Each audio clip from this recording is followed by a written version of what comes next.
India alliance का problem क्या है? They have nothing but to fall in line with Congress. आपको लग रहा है कांग्रेस पार्टी का डिसीजन है? हो सकता है उनके स्पोक्स पर्सन का प्रेशर हो कि साहब इतनी एब्सर्ड चीजें आप बोल रहे हैं, हम कहां तक डिफेंड करें जाके। ममता जी की पार्टी 3 में है ना 13 में है। अधीर रंजन चौधरी जी कहते हैं कि there is no democracy in Bengal and in Bengaluru when they meet they said we need Mamata to save the democracy in India. अरे भाई, जिन्होंने 10 साल अपने प्राइम मिनिस्टर को नहीं बोलने दिया, कैसे वो गवारा करेंगे कि कोई दूसरा उनसे सवाल पूछ ले? बहुत डेमोक्रेटिक है। तभी गुलाम नबी आजाद भी छोड़ के चले गए, ईस्ट में हिमंता बिश्व शर्मा छोड़ के चले गए, साउथ में केशवन छोड़ के चले गए, ए.के. एंटोनी का बेटा अनिल एंटोनी छोड़ के चला गया, कैप्टन अमरिंदर सिंह छोड़ के चले गए। हकीकत यह है कि जब जब सत्ता छूटती है तब तब कांग्रेस टूटती है। अगर हम ये कहें कि ट्रांसलेशन तो भारत और इंडिया बराबर है, पर राहुल गांधी ने तो नहीं कहा ट्रांसलेशन की लड़ाई है। राहुल गांधी ने तो कहा आइडिया की लड़ाई है। और आइडिया में इंडिया का आइडिया और भारत के आइडिया में जमीन आसमान का अंतर। अगर ये कॉन्फ्रेंस कहीं हो गई होती कि इरेडिकेशन ऑफ क्रिश्चियनिटी और इरेडिकेशन ऑफ इस्लाम, अरे साहब, एक भोजपुरी का गाना है ना, आरा हिले छपरा हिले बलिया हिले ला, तो जानते क्या होता? दिल्ली हिले, लंदन हिले, न्यूयॉर्क हिले ला, 7 समुद्रों में तूफान सुनामी आ गई होती। पाकिस्तान तो एक ऐसा देश है जिसकी आइडेंटिटी छोड़िए, लैंग्वेज भी उधार की है। जब पाकिस्तान बना तो वहां की लैंग्वेज क्या थी? नेटिव लैंग्वेजेस पंजाबी, सिंधी, पश्तो, बलूच, और जब तक ईस्ट पाकिस्तान था तो बांग्ला। इनमें से तो कुछ नहीं लिया। ये उर्दू लैंग्वेज कहां से आई? ये तो दिल्ली लखनऊ की लैंग्वेज है। तो पाकिस्तान ने लैंग्वेज भी उधार की ली हुई है।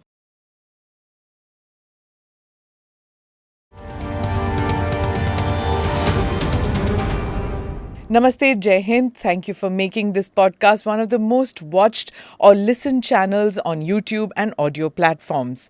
My guest today doesn't need much of an introduction. He's been on your request list for a long time. Sudhanshu Trivedi is somebody that you would have seen on television channels as well as on WhatsApp messages and on audio platforms. BJP spokesperson and member of Rajya Sabha, Sudhanshu Trivedi is one of the best debaters in the country. It's literally impossible to debate with him about Indian history, culture, mythology and politics. So without much ado, let's talk to Sudhanshu Trivedi. Sudhanshu ji, thank you so much. आप ANI podcast में आए. मैं पहले apologise कर लेती हूँ अपने viewers को, क्योंकि वो पहले ही पूछेंगे कि आपने ऐसे सवाल कैसे पूछ लिया। सुधांशु जी, आपका फ़ैन फॉलोइंग जो है यूट्यूब में इतना है कि हर पॉडकास्ट में पहले होता है कि when are you bringing Sudhanshu Trivedi ji, why don't you ask this to him, why are you asking this person. So today एक लंबा लिस्ट है, ये भी पूछना है, फला भी पूछना है, ये भी पूछना है। तो मैं पहले तो अपनी बिरादरी के बारे में पूछूंगी। ये जो नया बॉयकॉट लिस्ट जो निकला है इंडिया अलायंस की तरफ से, तो उसके बाद उसके बारे में पूछूंगी what do you have to say to this. But first, for our expat viewers, a little information about what this boycott list is all about. The India Opposition Alliance has decided to boycott television shows moderated by certain news anchors. The list, shared by several members of the parties of the Indian coalition, contains the names of Republic TV's Arnab Goswami, News 18 Hindi's Amish Devgan, Times Now's Navika Kumar, India Today Group's Sudhir Chaudhary, Gaurav Sawant and Shiv Arur, Bharat 24's Rubika Liaquat, among the 14 news anchors.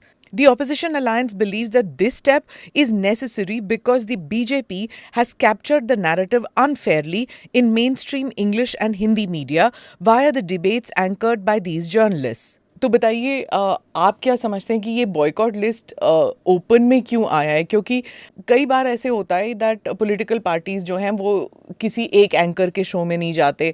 जैसे आपकी party भी कई साल तक NDTV के shows में नहीं जाती थी, अब जाने लग गई है क्योंकि वहाँ पे भी चेंज हो गया है, ownership change.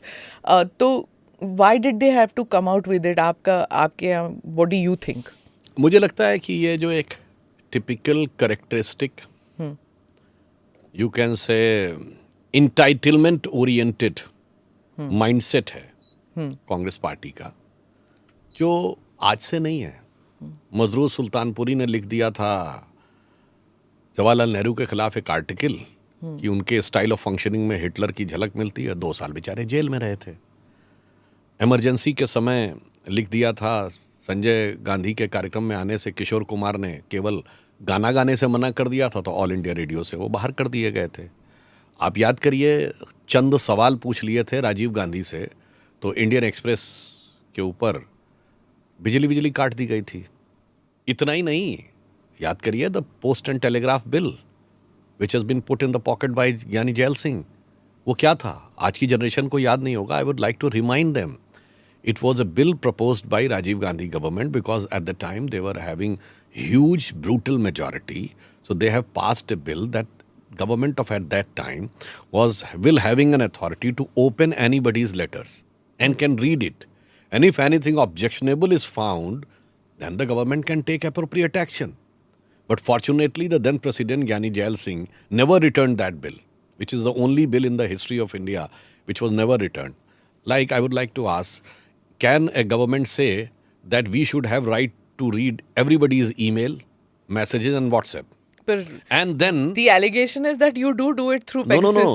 Officially by the Act of Parliament. Okay. That was equivalent to that. By Act of Parliament, the government should be authorized to see any email, any message, any WhatsApp, and if anything objectionable is found, the appropriate action can be taken.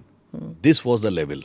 And so, I just want to say, same thing है. अब कहावत कह जाती है पर यहाँ पे कांग्रेस ने तो नहीं किया ना, मतलब पूरा इंडिया अलायंस सारी पार्टियां मिलके कर रही हैं. होता क्या है कि एक संस्कृत में श्लोक होता है, संसर्गजा दोष गुणा भवंती, यानी जैसे इंग्लिश में कहेंगे ना, man is known by the company keeps. तो जैसे कंपनी में आते हैं तो उनके ऊपर भी इन्फ्लुएंस आ गया होगा. वैसे तो देखिए इंडिया तो कांग्रेस का कल्चर इंडिया अलायंस का प्रॉब्लम क्या है जी, they have nothing but to fall in line with Congress. अब उन्होंने कहा जीतेगा इंडिया जुड़ेगा भारत, तो ये तो भारत जोड़ो यात्रा से कनेक्ट हो गया, तो आप राहुल गांधी की लाइन में फॉल इन कर गए. अब देखिए आम आदमी पार्टी ने उनकी आर्म ट्विस्टिंग की और कहा दिल्ली बिल पे आपको सपोर्ट करना पड़ेगा. तो उन्होंने कहा ठीक है, कांग्रेस तो उनसे ज़्यादा सयानी पार्टी है, वो नो कॉन्फिडेंस मोशन ले आई. नो कॉन्फिडेंस में सारी लीड कांग्रेस के पास, क्योंकि टाइम का डिस्ट्रीब्यूशन तो as per the strength in the house होता है. तो अगर आप देखें तो कांग्रेस ने उनको फोर्स किया. तो मैं मानता हूँ कांग्रेस की जो धमकाने की प्रवृत्ति है, कि जो मैंने कहा है, लाइक पुराने जमाने में राजाओं में होता था इनफैलिएबिलिटी, द किंग इज इनफैलिएबल, तो आप उससे सवाल नहीं पूछ सकते. इसीलिए मैंने उस जमाने से लेकर आज तक बता दिया. तो इसलिए, और इंदिरा जी ने इमरजेंसी लगाई थी, that is altogether a different thing. Nehru ji, Indira ji, Rajiv ji, जो मैंने तीनों प्राइम मिनिस्टर्स फर्स्ट फैमिली के बता दिए. सो इज द सिचुएशन कि धमकाना है. और वैसे मेरी एक हाइपोथेसिस ये भी है, हो सकता है आपको लग रहा है कांग्रेस पार्टी का डिसीजन है, हो सकता है उनके स्पोक्स पर्सन्स का प्रेशर हो कि साहब इतनी एब्सर्ड चीज़ें आप बोल रहे हैं, हम कहाँ तक डिफेंड करें जाके. कभी आप सनातन को डेंगू बोल दे रहे हैं, कभी आप HIV बोले दे रहे हैं, ये बोले दे रहे हैं, कहाँ तक डिफेंड करें. तो may be like the time of, ये कहा जाता है ना, व्हेन अलेक्जेंडर वाज डिफीटेड, मतलब I am saying Alexander was defeated, then the army revolted. तो माइट हैव बीन, अंदर किसी को ना पता हो कि उनके स्पोक्स पर्सन का रिवोल्ट हो कि साहब आप क्या क्या भेज दे रहे हैं, कहाँ तक हम डिफेंड करेंगे. HIV बोलेंगे, ये बोलेंगे, वो बोलेंगे, साहब हमसे ना हो पा रहा है. तो कुछ भी हो सकता है. ये तो कांग्रेस के लोग बेहतर बता सकते हैं. बट डर के दो बातें बहुत साफ है. डिबेट से डर तो साफ है, इसमें कोई किंतु परंतु नहीं है. अब ये है कि डर के कारण धमकाने की स्थिति. अब ये भी हो सकता है, मतलब I am again giving an hypothesis, why a decision has been taken when Rahul Gandhi is abroad. कोई उनको वहां से कोई, देखिए राहुल गांधी से पूछे बगैर तो डिसीजन नहीं हुआ होगा. तो ये कोई कमेटी है ना उनकी, मीडिया कमेटी, तो उसमें राहुल गांधी तो है नहीं. अब फैक्ट तो यह है कि राहुल गांधी जी आज की डेट में neither he is party president, nor is vice president, nor is general secretary, nor is the leader of the opposition Rajya Sabha, nor is the leader of the opposition Lok Sabha, but he is all in all. Poster में सबसे आगे वही दिख रहे हैं. आप कह रहे वो सर्वे सरवाए हैं, पर लगता तो नहीं है, क्योंकि अगर वो बाहर बैठे हुए हैं और डिसीजन उनके गैर मौजूदगी यही तो मैं में कह रहा हूँ, कोई डिसीजन पोस्टर में भी वो सबसे आगे हैं. और लास्ट पार्लियामेंट सेशन, ये वाला नहीं, इससे पहले वाले में याद करिए, Rahul Gandhi ji was giving bite and both the leaders of the opposition, Lok Sabha Adhir Ranjan Chowdhury ji and leader of the opposition Rajya Sabha खड़गे ji was sitting by the side. आप कोई दूसरी पार्टी बता सकते हैं जहां एक मेंबर ऑफ पार्लियामेंट बोल रहा हो and party president and leader of the opposition were standing behind. पर ये कांग्रेस की बात हो गई ना. मैं तो मैं इसलिए कह रहा हूँ कि हो सकता है बहुत सारे फोर्सेस हैं जो इंडिया की ग्रोथ को लेकर बहुत डिस्टर्ब्ड हैं. अब G20 इतना वो हो गया, चंद्रयान में हम नंबर 2 पे पहुंच गए, जो लगातार जो रेटिंग आ रही है मोदी जी की, कई सालों से नंबर 1 आती जा रही है, हो सकता है वहां से कोई बातचीत हुई हो किसी से, वो बाहर जाते हैं तो पर ये वहां का भी boycott- डिसीजन हो सकता है। ये बॉयकॉट कॉल को जो ऐलान हुआ है, ये राहुल गांधी मौजूद नहीं है हिंदुस्तान में, लेकिन ममता जी भी नहीं है यहाँ पर, तो उनके गैर मौजूदगी में भी हो गया। और वो तो उनकी पार्टी तो कमेटी में भी नहीं है, अभी तक उन्होंने नाम नहीं दिया। फैक्ट तो ये है कि अब उनकी पार्टी के लिए तो बड़ी भारी समस्या है। ममता जी की पार्टी ना 3 में है ना 13 में है। अधीर रंजन चौधरी जी कहते हैं कि there is no democracy in Bengal, हमारे वर्कर्स का मर्डर हो रहा है, और वो कोर्ट तक चले जाते हैं, कांग्रेस वर्कर्स का मर्डर हो रहा है। I am talking about Congress worker. And in Bengaluru when they meet they said we need Mamata to save the democracy in India. Such a level of contradiction कि on Kolkata they are saying there is no democracy in Bengal, but in Bengaluru they are saying that the leader of the or the ruler of the Kolkata is needed to save the democracy in the country. तो इस ढंग के contradictions हैं। बताइए, left parties ने कह दिया हम तो ममता जी के खिलाफ लड़ेंगे चुनाव, तो वो तो अलग बात है। मीडिया में इंटरेस्ट इनका था, तो मैं बहुत अगर समराइज करूं तो 2 पॉइंट्स। 1, ये कांग्रेस की टिपिकल करेक्टरिस्टिक डोमिनेटिंग आदत है, फॉल इन लाइन, नहीं तो हम नहीं आएंगे। नहीं तो बस वो जो इनकी पार्टी में भी होता था कि बोलना नहीं चाहिए। अरे भाई, जिन्होंने 10 साल अपने प्राइम मिनिस्टर को नहीं बोलने दिया, कैसे वो यकीन करेंगे, कैसे वो गवारा करेंगे कि कोई दूसरा उनसे सवाल पूछ ले। तो एक ये, और दूसरा हो सकता है कि उनके स्पोक्स पर्सन और लीडर्स बहुत परेशान हों कि आप इस ढंग की एब्सर्ड इलॉजिकल, कभी आप हिंदू धर्म को गाली बकेंगे, कभी सनातन धर्म को गाली बकेंगे। चलिए, मोदी जी के प्रति जो बोल रहे थे समझ में आता था, आप एक बार वो टॉलरेट कर सकते थे, डिफेंड कर सकते थे, कुछ भी मन में ईर्ष्या है भाई, व्यक्ति के बारे में बोलिए, कोई बात नहीं, हम टॉलरेट करेंगे। पार्टी के बारे में बोलिए, हम टॉलरेट करेंगे। गवर्नमेंट के खिलाफ बोलिए। अब आप हिंदू धर्म, सनातन धर्म पे लगातार बोलते हैं, हो सकता है वही लोग परेशान हो रहे हो। और वैसे तो मैं ये कह सकता हूं कि आप ये समझ लीजिए, इस डिसीजन को मैं एक ही लाइन में कहूंगा कि विनाश काले विपरीत बुद्धि। क्योंकि इसके बाद अगर वो नहीं आएंगे तो किसी को तो ले आएंगे ना, वो कांग्रेस के समर्थक को ले आएंगे, और वो ऑफिशियल पोजीशन नहीं होगा, तो वो हो सकता है कि वो वीक पोजीशन हो। अच्छा, मैं एक और बात कहूंगा कि जो आपके व्यूअर्स हैं, millions of viewer, I would like to say, पिछले करीब 2-3 महीनों की आप डिबेट्स में जाके देखिए, just go and search, look at the substance of what Congress was saying, the facts and logic, and you will get a clear answer. They were heavily lacking on substance and logic. Shouting कौन ज्यादा कर रहा था ये भी देख लीजिए, personal comments कौन ज्यादा कर रहा था, even in the body language कौन ज्यादा अननेसेसरीली, एग्रेसिव भी नहीं कहना चाहूंगा, फ्रस्ट्रेटेड नजर आ रहा था। सिर्फ कांग्रेस, मतलब समाजवादी पार्टी, वही मतलब अपोजिशन वाली जो ये पार्टीज हैं, इवन आप समाजवादी पार्टी देखिए, आप लोग, इवन आप ये भी देखेंगे, मार्क करेंगे कि उन लोगों का जिसे भाव भंगिमा कहते हैं, the gestures, the body language, even आपको हिलते डुलते तक नजर आएंगे उनके प्रवक्ता, मतलब हाथ पांव सर हिलाते हुए। तो ये दर्शाता है कि somehow they were feeling discomfort, so they might have taken, it is up to them. देखिए, डिसीजन उनका है, मगर एक बात बहुत साफ है, बहुत साफ हो गया कि पहले उनको किससे प्रॉब्लम नहीं थी। वो कहते हैं कि साहब, हमें इलेक्शन कमीशन से भी प्रॉब्लम थी, हमें ईवीएम से प्रॉब्लम थी, उनको कोर्ट से भी प्रॉब्लम थी, मगर तब जब उनके फेवर में डिसीजन आ जाए तो सब ठीक था। उनको हिंदू धर्म और सनातन धर्म से प्रॉब्लम है।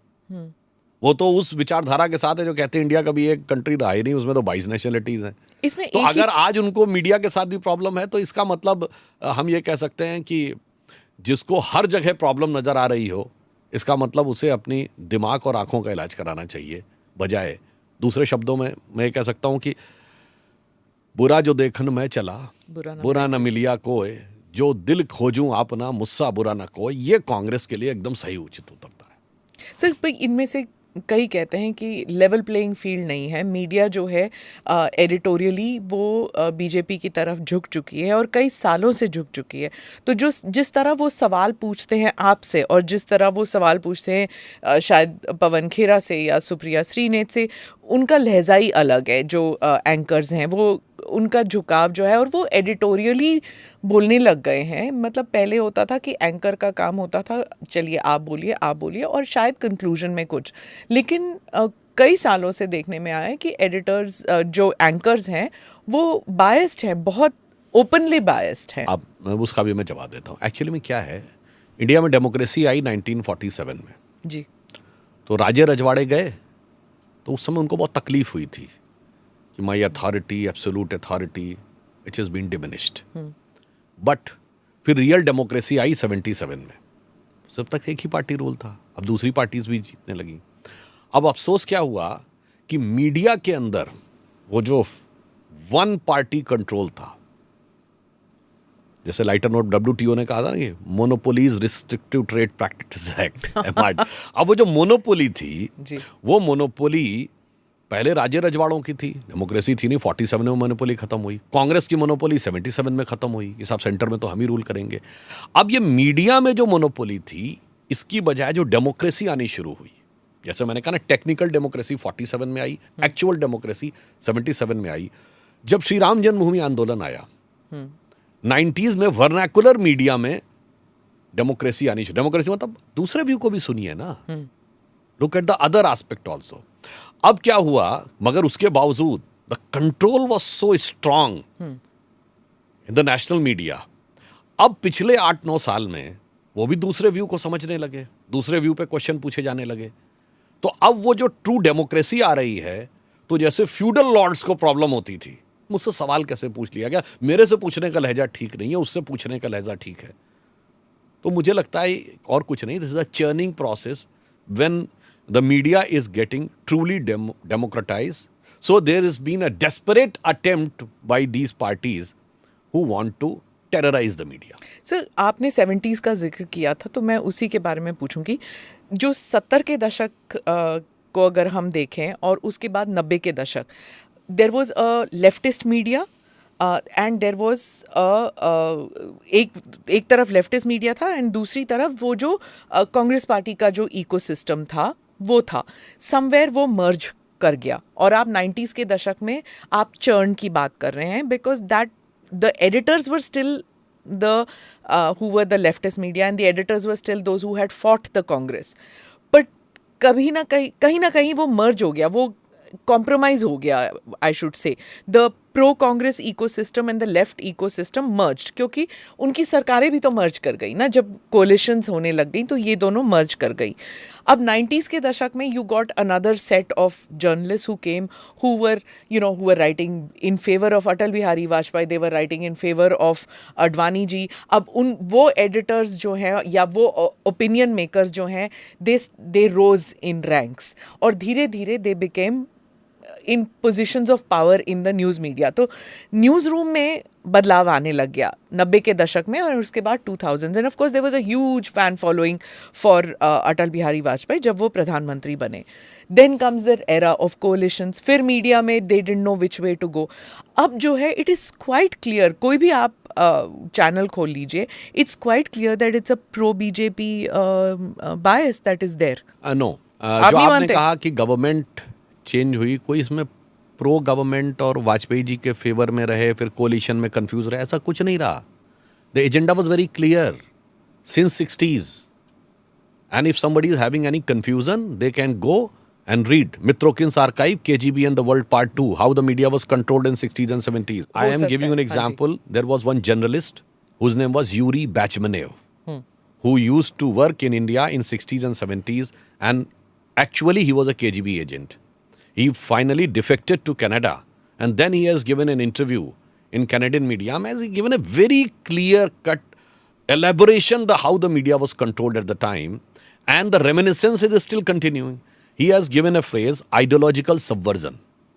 इस पूरी सोसाइटी को डिमोलिश करने का एक मैकेनिज्म है जिसके उसने 4 पार्ट्स बताए। फर्स्ट, आपके दिमाग में भरना है कि आपका समाज, संस्कृति सब कुछ गलत है और सब कुछ बुरा है आपके अंदर। उसने उसको कहा है first stage is the stage of demoralisation. पहले दिमाग में भरना है कि सब कुछ गलत है हमारा, एवरीथिंग इज रॉन्ग। जब हम वो इशू क्रिएट कर ले जाएं, then he says second stage come the stage of destabilisation. अब उनको लेकर एक मूवमेंट खड़े करने हैं टू डिस्टेबलाइज द सोसाइटी। अब जब उसमें भी सक्सेस हो जाएंगे, the third stage stage of revolution उन्होंने कहा है, यानी अब वायलेंट रिएक्शंस में करना है टू कैप्चर द पावर। और then the comes the fourth stage, जिसको उन्होंने कहा था स्टेज ऑफ नॉर्मलाइजेशन, यानी द रिजीम इज कैप्चर्ड। तो क्या हुआ कि वो पूरे एक एजेंडा के तहत चल रहे थे 60-70। एजेंडा उनका कभी नहीं कम हुआ। इंडियन कल्चर, हिंदू धर्म, सबको नुकसान करते रहना है। सुषमा स्वराज जी का 1996 का 13 दिन की गवर्नमेंट का जाके वो देखिए जो संसद में भाषण दिया था, उन्होंने कहा था इस देश में सेकुलर होने की पहचान ये है कि आप हिंदू होने पर ग्लानि का अनुभव करें और इन Shem you should be ashamed of being a Hindu, and intellectual होने के लिए है you should be abusing Hinduism on every aspect. इस एजेंडा में कोई कमी आई हो तो बताइए। और मैं इस बात को फैक्ट के साथ बोलना चाहता हूं, अगर उनको उनके जमाने में कोट कर रहा हूं, 30 अक्टूबर 1990 जिस दिन कार सेवा थी अयोध्या में, the famous dialogue of Mulayam Singh Yadav, परिंदा नहीं पर मार पाएगा। आज जाके दूरदर्शन के आर्काइव से चेक करिए, मुझे याद है अच्छी तरह बचपन 3 बजे की खबर आई, कुछ नहीं हुआ है वहां। रात 9 बजे दूरदर्शन और आकाशवाणी दोनों की खबर आती, उन्होंने कहा nothing happened there. Next day morning Times of India, Navbharat Times दोनों में गुंबद पे खड़े हुए कारसेवकों की और झंडा भगवा ध्वज लगाए हुए कारसेवकों की फोटो। इतना झूठ बोला जाता था।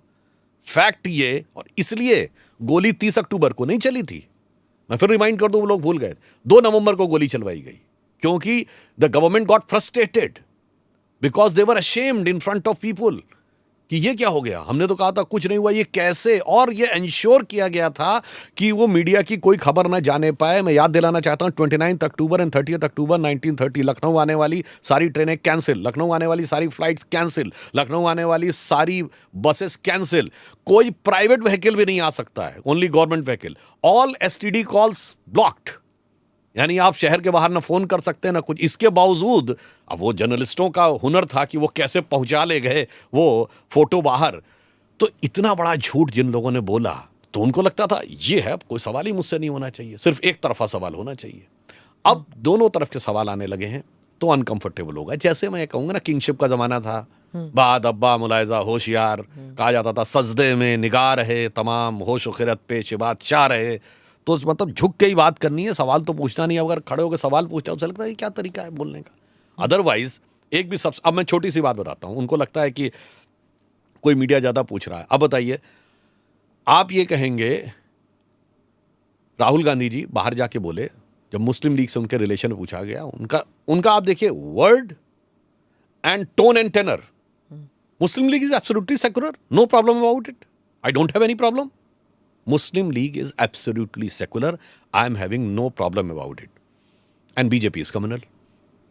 अब अगर इस ढंग का आप नैरेटिव होगा, तो फिर अगर आपसे जर्नलिस्ट पूछेगा कि if you are saying that BJP is communal and Muslim League is absolutely secular, then you say नहीं तो साहब हम ही से क्वेश्चन पूछ रहे हैं, उनसे क्यों नहीं पूछ रहे हैं। But this is the attitude or this is the view not just of Rahul Gandhi. India Alliance में यही बात चलती है कि हमारे यहाँ it's a democratic setup as compared to the BJP और NDA, क्योंकि NDA में भी आप कह रहे हैं lack of democracy in the India grouping, NDA में भी देखिए it's BJP's writ which rules, और India Alliance में they do believe that all voices should be there, चाहे आप कंप्लीटली एंटी सनातन हो जैसे कि डीएमके वाले हैं, या फिर आप राम भक्त हो, या फिर आप शिव भक्त हो, जो भी हो, या आप you are Islamic in nature, आपके लिए भी एंट्री है। हालांकि ओवैसी जी को इनविटेशन नहीं मिला था वहाँ पे, फिर भी India alliance says that they are democratic, और आपके यहाँ कोई डेमोक्रेसी नहीं है। अभी तो वीडियो आया था राजस्थान में, भारत माता की जय पे रोक दिया था, कांग्रेस पार्टी जिंदाबाद का नारा लगाओ। बहुत डेमोक्रेटिक है, तभी गुलाम नबी आज़ाद भी छोड़ के चले गए। बहुत डेमोक्रेटिक है, नॉर्थ से साउथ तक आई है। ईस्ट में हिमंता बिस्वा शर्मा छोड़ के चले गए, साउथ में केशवन छोड़ के चले गए, AK एंटोनी का बेटा अनिल एंटोनी छोड़ के चला गया। ठीक है, बहुत डेमोक्रेटिक है वो। और उसके बाद उन्हीं की डेमोक्रेसी की सुनिए, कैप्टन अमरिंदर सिंह छोड़ के चले गए। कैप्टन अमरिंदर सिंह, गुलाम नबी आज़ाद साहब CM है। विजय बहुगुणा छोड़ के चले गए। अब आइए और डेमोक्रेसी की बात सुनिए, ममता बनर्जी भी तो उसी में थी, छोड़ के चले गए। YS राजशेखर रेड्डी जी के बेटे जगन मोहन, वो भी उसी में थे, चले गए। अब आइए आप, शरद पवार छोड़ के चले गए। बहुत डेमोक्रेसी है। और आपको बता देता हूं, उससे पहले 90s के दौर में अर्जुन सिंह कांग्रेस, तिवारी कांग्रेस, शरद पवार कांग्रेस। अब आइए 70s में देवराज अरस, ब्रह्मानंद रेड्डी, बाबू जगजीवन राम। अब आइए जब 68-69 में पहली बार राज्यों में इनकी गवर्नमेंट गई थी, निजलिंगप्पा, कामराज, चौधरी चरण सिंह, चंद्रशेखर, नीलम संजीव रेड्डी, मतलब वो सब बीजेपी की वजह से छोड़ के जा रहे थे ना। इसलिए मैं कहना चाहता हूं, fact of the matter is when ever Congress loses power, क्योंकि फंडामेंटली कांग्रेस एक ऐसी पार्टी है जिसकी कोई विचारधारा नहीं है। फंडामेंटल डिफरेंस ये हम एक आइडियोलॉजी ओरिएंटेड कार्डर बेस्ड पार्टी है, यानी विचारधारा प्रेरित कैडर आधारित पार्टी। वो सत्ता प्रेरित लीडर बेस्ड पार्टी है। इसलिए वहां स्थिति क्या है, जब सत्ता गई पार्टी टूट जाती है। तो मैंने लास्ट 60 इयर्स का बता दिया। कांग्रेस के 1885 से आज तक के इतिहास के कोई 20 इयर्स बताइए जब कांग्रेस में डिवीजन ना हो। 1907 में नरम दल गरम दल में सूरत कांग्रेस में टूटे। 1920 में रिस्पॉन्सिविस्ट, जब तो मोतीलाल नेहरू भी अलग हो गए थे। 1939 हरिपुरा कांग्रेस अधिवेशन, जब महात्मा गांधी ने कहा कि पट्टाभी रमैया की हार मेरी व्यक्तिगत हार हुई, उसके बाद पट्टाभी रमैया हार गए। मतलब एक और बात कहूंगा, आज कम से कम सोनिया गांधी की ये इच्छा थी, मैसेज था कि वो खड़गे जी को चाहती हैं, तो खड़गे जी जीत गए। वो तो वहां मैसेज था कि गांधी जी को चाहते हैं फिर भी, और फिर आखिर में सुभाष चंद्र बोस को रिजाइन करके निकलना पड़ा। उसके बाद आप आइए, आजादी के बाद पहला इलेक्शन हुआ जिसमें पुरुषोत्तम नाथ टंडन जीत गए, जबकि नेहरू नहीं चाहते थे। Nehru force him to step down, जबकि नेहरू के कैंडिडेट कृपलानी चुनाव हार गए। He force him to step down कि नहीं, 2 पावर सेंटर रहना चाहिए। फिर इंदिरा जी के जमाने में तो मैंने गिना ही दिया। तो भाई हकीकत यह है कि जब जब सत्ता छूटती है तब तब कांग्रेस टूटती है। अब सत्ता इनकी डेमोक्रेसी केवल पावर ओरिएंटेड है। नहीं, पर 10 साल सत्ता में नहीं है, पर कांग्रेस मुक्त भारत तो हुआ नहीं ना टूटा ना बिखरा। मतलब इक्का दुक्का लोग अगर चले गए फिर भी आप हटा तो नहीं सके ना तो कांग्रेस की मानसिकता आप हटा सकते, क्योंकि जब भी मैं सवाल पूछती हूँ वो कहते हैं कांग्रेस मुक्त भारत का ये मतलब नहीं है कि हम कांग्रेस को खत्म कर दें, पर ये है कि जो कांग्रेस की मानसिकता है उसको बदल दें। I don't know, this is just fudging of words. I think fudging of words नहीं। खड़गे जी क्यों बन गए अध्यक्ष? 21वीं सदी के पहले सूरज की पहली किरण 1 जनवरी 2001 से आज तक कभी कांग्रेस ने सोनिया गांधी जी, केसरी जी को बनाया तो था। मैंने बोला उससे पहले, उस समय रियल पावर किसके हाथ में थी? मैं इसीलिए अब 21st सेंचुरी की बात कर रहा हूँ। लास्ट जब से 21वीं सदी लगी, सोनिया जी और राहुल जी, तुम्हें माता च पिता तुम्हें भ्राता भगनी तो दे तुम्हें, इन्हीं के बीच में घूम रही थी। आज वो हालात बने कि आपको बनाना पड़ा, क्योंकि अब आपको लगा कि हालात में बदलाव आ रहा है, तो चाहे आपको नेम सेक करना पड़ा। अब इसको कोई व्यक्ति अदरवाइज भी ले सकता है, पर ये क्यों हुआ? मोदी है तो मुमकिन है, वरना कभी आप सोच सकते थे कि वो किसी को हटा के दूसरे को बनाए। और मैं कहना चाह रहा हूं, जो उन्हें समझना चाहिए कि देश की जनता क्या समझ रही है। देखिए, ये जितनी भी पार्टियां थी, इसमें किसी का कोई सिद्धांत नहीं था। They have become a family fiefdom, और इन्होंने केवल पावर से करप्शन करके, जो प्रधानमंत्री जी ने कहा ना, भ्रष्टाचार, तुष्टीकरण और परिवारवाद। तुष्टीकरण, एक्सट्रीम तुष्टीकरण का कार्ड खेलो, एक्सट्रीम मुस्लिम अपीजमेंट, मुस्लिम में नहीं, फंडामेंटलिस्ट मुस्लिम अचीवमेंट। मुस्लिम्स के कुछ नहीं लेना देना है। मुस्लिम्स इनके 60 साल के जब एब्सोल्यूट शासन में बर्बाद हो गए। उसके बाद क्या करो? उसके बाद परिवार के हाथ में सत्ता लाओ, और जब सत्ता आ जाए तो पैसा कमाओ।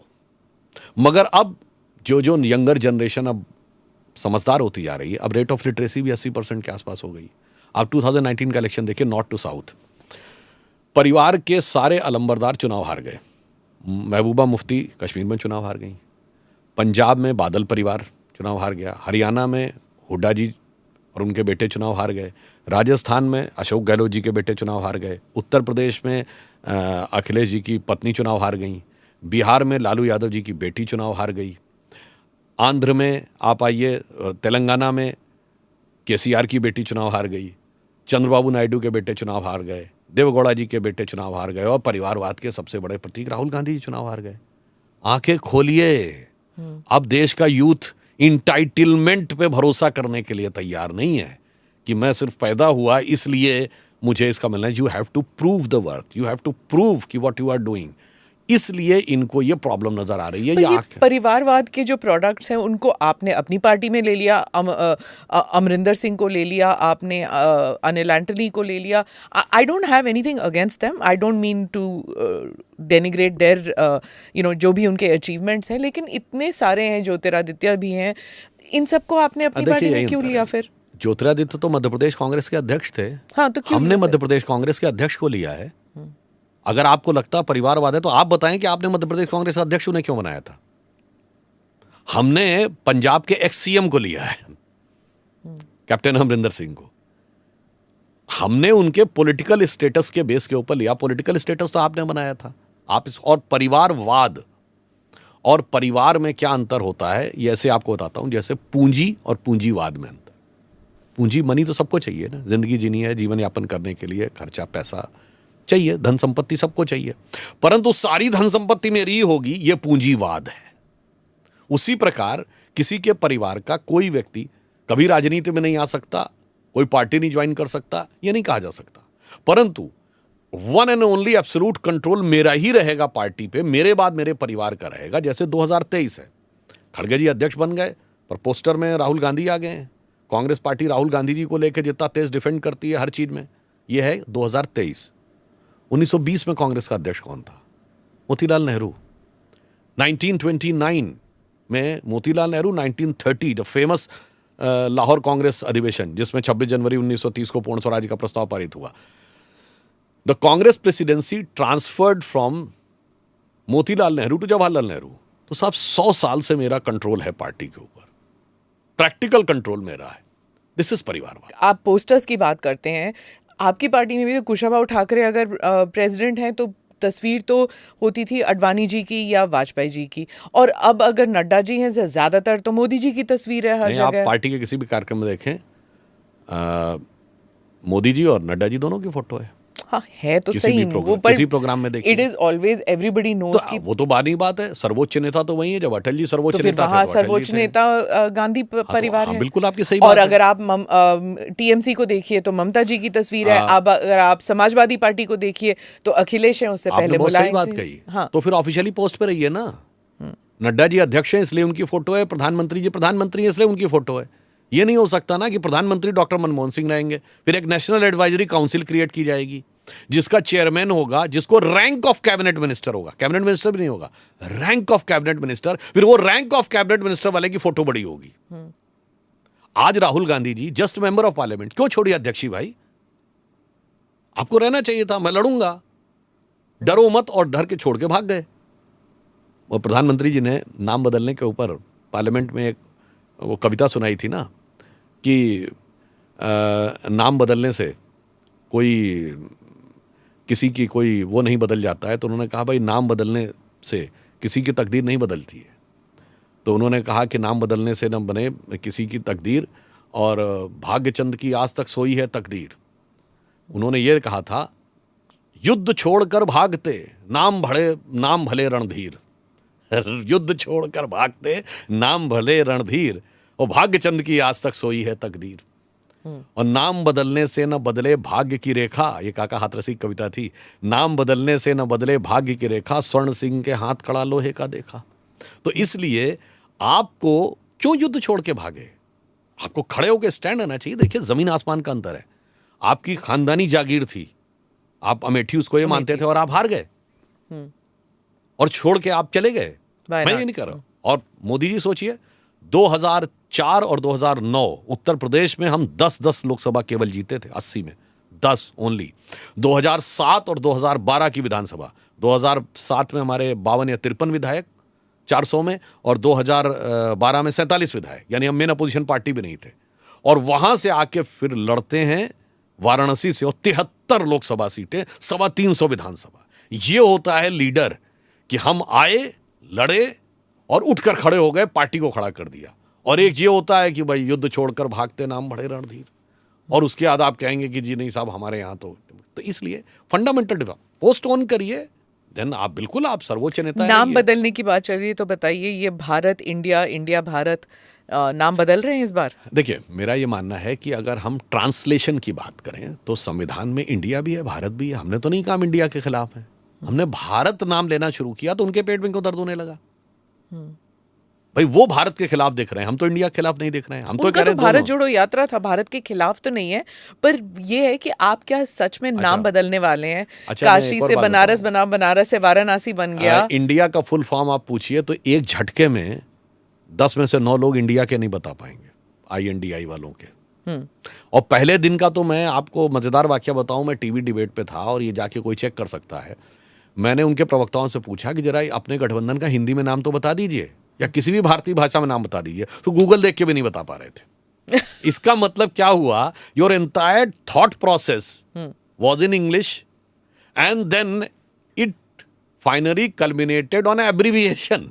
इवन इन इंग्लिश आपको एक झटके में कहा जाए तो फुल फॉर्म नहीं बता पा रहे, और हिंदी या किसी दूसरी इंडियन लैंग्वेज में तो आपको पता ही नहीं है। तो इसे कहते हैं कि अंग्रेज। अब ये बताएं किस बात का है, इसको आप ऐसे समझिए, लोग कहते हैं इंडिया कॉन्स्टिट्यूशन में इंडिया भारत दोनों लिखा है, तो अगर हम भारत यूज कर रहे हैं तो व्हाट इज द प्रॉब्लम। चलिए, आप कहेंगे संविधान में दोनों है, पर आजादी के बाद भारत आया है ना। आजादी से पहले कहीं कॉन्स्टिट्यूशन या किसी ऑफिशियल सेटअप में भारत लिखा था क्या? Government of India 1935 only India ही लिखा था। Provincial assembly election 1937 under government of India act 35, केवल वही था। Minto Morley reforms government of India act 1909 1919 government of India लिखा था। Independence of India act. तो भारत आया तब जब भारत स्वतंत्र हुआ, इंडिया तब भी था जब ब्रिटिश काल था। तो इसलिए अगर हम ये कहें कि ट्रांसलेशन तो भारत और इंडिया बराबर है, पर राहुल गांधी ने तो नहीं कहा ट्रांसलेशन की लड़ाई है। राहुल गांधी ने तो कहा आइडिया की लड़ाई है, और आइडिया में इंडिया का आइडिया और भारत के आइडिया में जमीन आसमान का अंतर है। भारत का आइडिया क्या है? भारत का शब्द दो शब्दों से मिलकर बना, भा जिसका अर्थ होता है प्रकाश, ज्ञान का प्रकाश, द लाइट ऑफ नॉलेज, और रथ का अर्थ होता है लगा हुआ। भारत जो ज्ञान के प्रकाश के अनुसंधान में निरंतर लगा हुआ है, that which is in परपीचुअल pursuit of knowledge. इसीलिए अनादिकाल से यहां पर सब लोग नॉलेज के लिए आते थे। That vibration is Bharat. और इंडिया क्या है? सबसे पहले वर्ड आता है 3rd सेंचुरी BC में, मेगस्थनीज आता है चंद्रगुप्त मौर्य के समय में, अपनी किताब लिखता है इंडिका। वो पूरी अवेलेबल नहीं, उसके फ्रैगमेंट्स अवेलेबल हैं। यानी इंडस रिवर के इधर के साइड के पोर्शन को कहा गया। इसका मतलब India is a geographical connotation and Bharat is a spiritual connotation. Bharat वो है, महाभारत शब्द में है। भगवान कृष्ण कहते हैं यदा यदा हि धर्मस्य ग्लानिर्भवति भारत। आज भी आप पूजा करते हैं जम्मू द्वीपे आर्यावर्ते भारत खंडे। भारत वो है जिसके लिए लिखा है उत्तरम यद समुद्र से दक्षिणम च हिमाद्रिभिः वर्षम यद भारत नाम भारतीय से संतति। बहुत साफ कि भारतीय उसकी संतति है जो समुद्र के उत्तर में और हिमालय के दक्षिण में है। और ये भी ज्योग्राफिकल है फिर?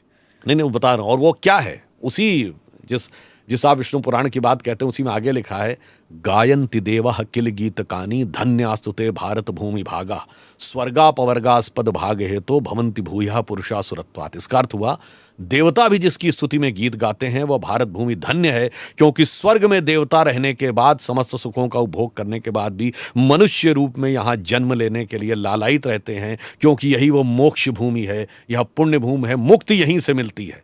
देवता बन के आप जा सकते हैं, मुक्ति नहीं मिलेगी। और भारत वो है जिसके लिए आर्थर शोपेनहावर ने कहा कि दुनिया का सबसे विकसित मस्तिष्क देखना है तो भारतीय आकाश के नीचे आना पड़ेगा। Upanishadic philosophy is the height of human intellect. और वो छोड़िए, फिर किसने फॉरेन वाले ने क्या क्या बोला, वो सारी बातें अलग छोड़ दीजिए। तो भारत ये सांस्कृतिक राष्ट्र है, ये एक जीवंत राष्ट्र है जिसे तोड़ा नहीं जा सकता। कहते हैं कि ठीक है, अगर आप ओरिजिन देख लें इंडिया का, it comes from the Greek word, लेकिन वो फिर the others took it and Indus को इंडिया को हिंद आप जानते हैं मैं कहाँ जा रही हूँ। मैं एक बात कह रहा हूँ, देखिए इंडिया वो है कि जब भारत को बाहर से आप देखेंगे यूरोपियन पर्सपेक्टिव से तो इंडिया है, और जब आप अंदर अनुभूति करके देखेंगे अपनी माँ के रूप में तो भारत है। भारत माता की जय होती है ना। तो लेकिन जब अगर हम UN में जाते हैं या फिर अब G20 में, we were giving invitation cards and we were speaking about India, है ना। उनसे बात कर रहे हैं हम, फॉरेनर से बात कर रहे हैं, तो फिर इंडिया कहने में क्या दिक्कत है? हम ये बात कर रहे हैं, देखिए दोनों ही नाम लिखे हुए हैं कॉन्स्टिट्यूशन में। तो हम इंडिया लिख रहे थे, prime minister of India and president of India. तो अगर हम प्राइम मिनिस्टर ऑफ भारत और प्रेसिडेंट ऑफ भारत लिखे तो उन्हें क्या प्रॉब्लम है? सवाल तो ये है। अगर ये न लिखा होता कॉन्स्टिट्यूशन में तब ये क्वेश्चन था कि भाई now you are suddenly trying to create a new entity. But अगर वो लिखा है तो then what is the problem? मतलब हर कन्वेंशन और ट्रेडिशन को चेंज कर रहे हैं which doesn't suit the BJP, ये एलिगेशन है जी ना? नहीं, हर कन्वेंशन और ट्रेडिशन जिसे डिस्टॉर्ट किया गया था उसे लाइन पे ला रहे हैं। मैं पूछना चाहता हूं, हमारी पार्लियामेंट है, क्या नाम था इसका? Imperial legislative council. क्यों संसद कर दिया? राष्ट्रपति भवन का क्या नाम था? Viceroy house. आज भी इंग्लिश में भी राष्ट्रपति भवन ही लिखते ना आप, ये नहीं लिखते ना प्रेसिडेंट हाउस, राष्ट्रपति भवन ही लिखा जाता। What is the problem? आप आज भी, अब इंग्लिश में भी ये हो गया कि रक्षा मंत्री को रक्षा ही मंत्री लिखा जाने लगा, डिफेंस मिनिस्टर नहीं लिखते, आरएम यूज करते हैं अंग्रेजी में भी वर्ड। हाँ, क्योंकि एफएम इज फाइनेंस मिनिस्टर, इसलिए तो आरएम, इसलिए मैं कह रहा और हूं ये कांग्रेस के जमाने में बहुत से हुआ था। जमाने बहुत सी सारी चीजें चेंज हो रही थी, तो हम कोई चेंज नहीं करते हैं किसी भी, हमने आज तक कोई नाम नहीं बदला है, हमने परावर्तन किया है, परिवर्तन नहीं किया है। फौज में भी होता था बाय द लेफ्ट क्विक मार्च को फिर बाएं से तेज चल होने लग अब जैसे गया था। मैं एक छोटी सी बात कर रहा हूं, नेवी है, नेवी के एम्बलम में वो छत्रपति शिवाजी महाराज वाली सील लाई गई। क्यों यूनियन जैक का एक हिस्सा होना चाहिए था नेवी के फ्लैग में? अब उसको चेंज किया गया, तो ये कह रहे हैं वो हम उसका सेफ्रनाइजेशन कर रहे हैं या हिंदुआइजेशन कर रहे हैं, ये बात सही है? या ये हम कहें कि जो ब्रिटिश लीगेसी थी उससे उसको मुक्त कर रहे हैं? कभी कभी क्या होता है कि एक कंट्री की लाइफ में इवोल्यूशन का एक टाइम होता है, some time it takes long जी। 47 के बाद हम क्विक भी कर सकते थे। अब इवोल्यूशन क्या हुआ? अब ये बताइए, 15 अगस्त 47 को हम आज़ाद हुए, तो वाइसरॉय कौन था? माउंटबेटन। क्यों रहा भाई 30 जून 48 तक?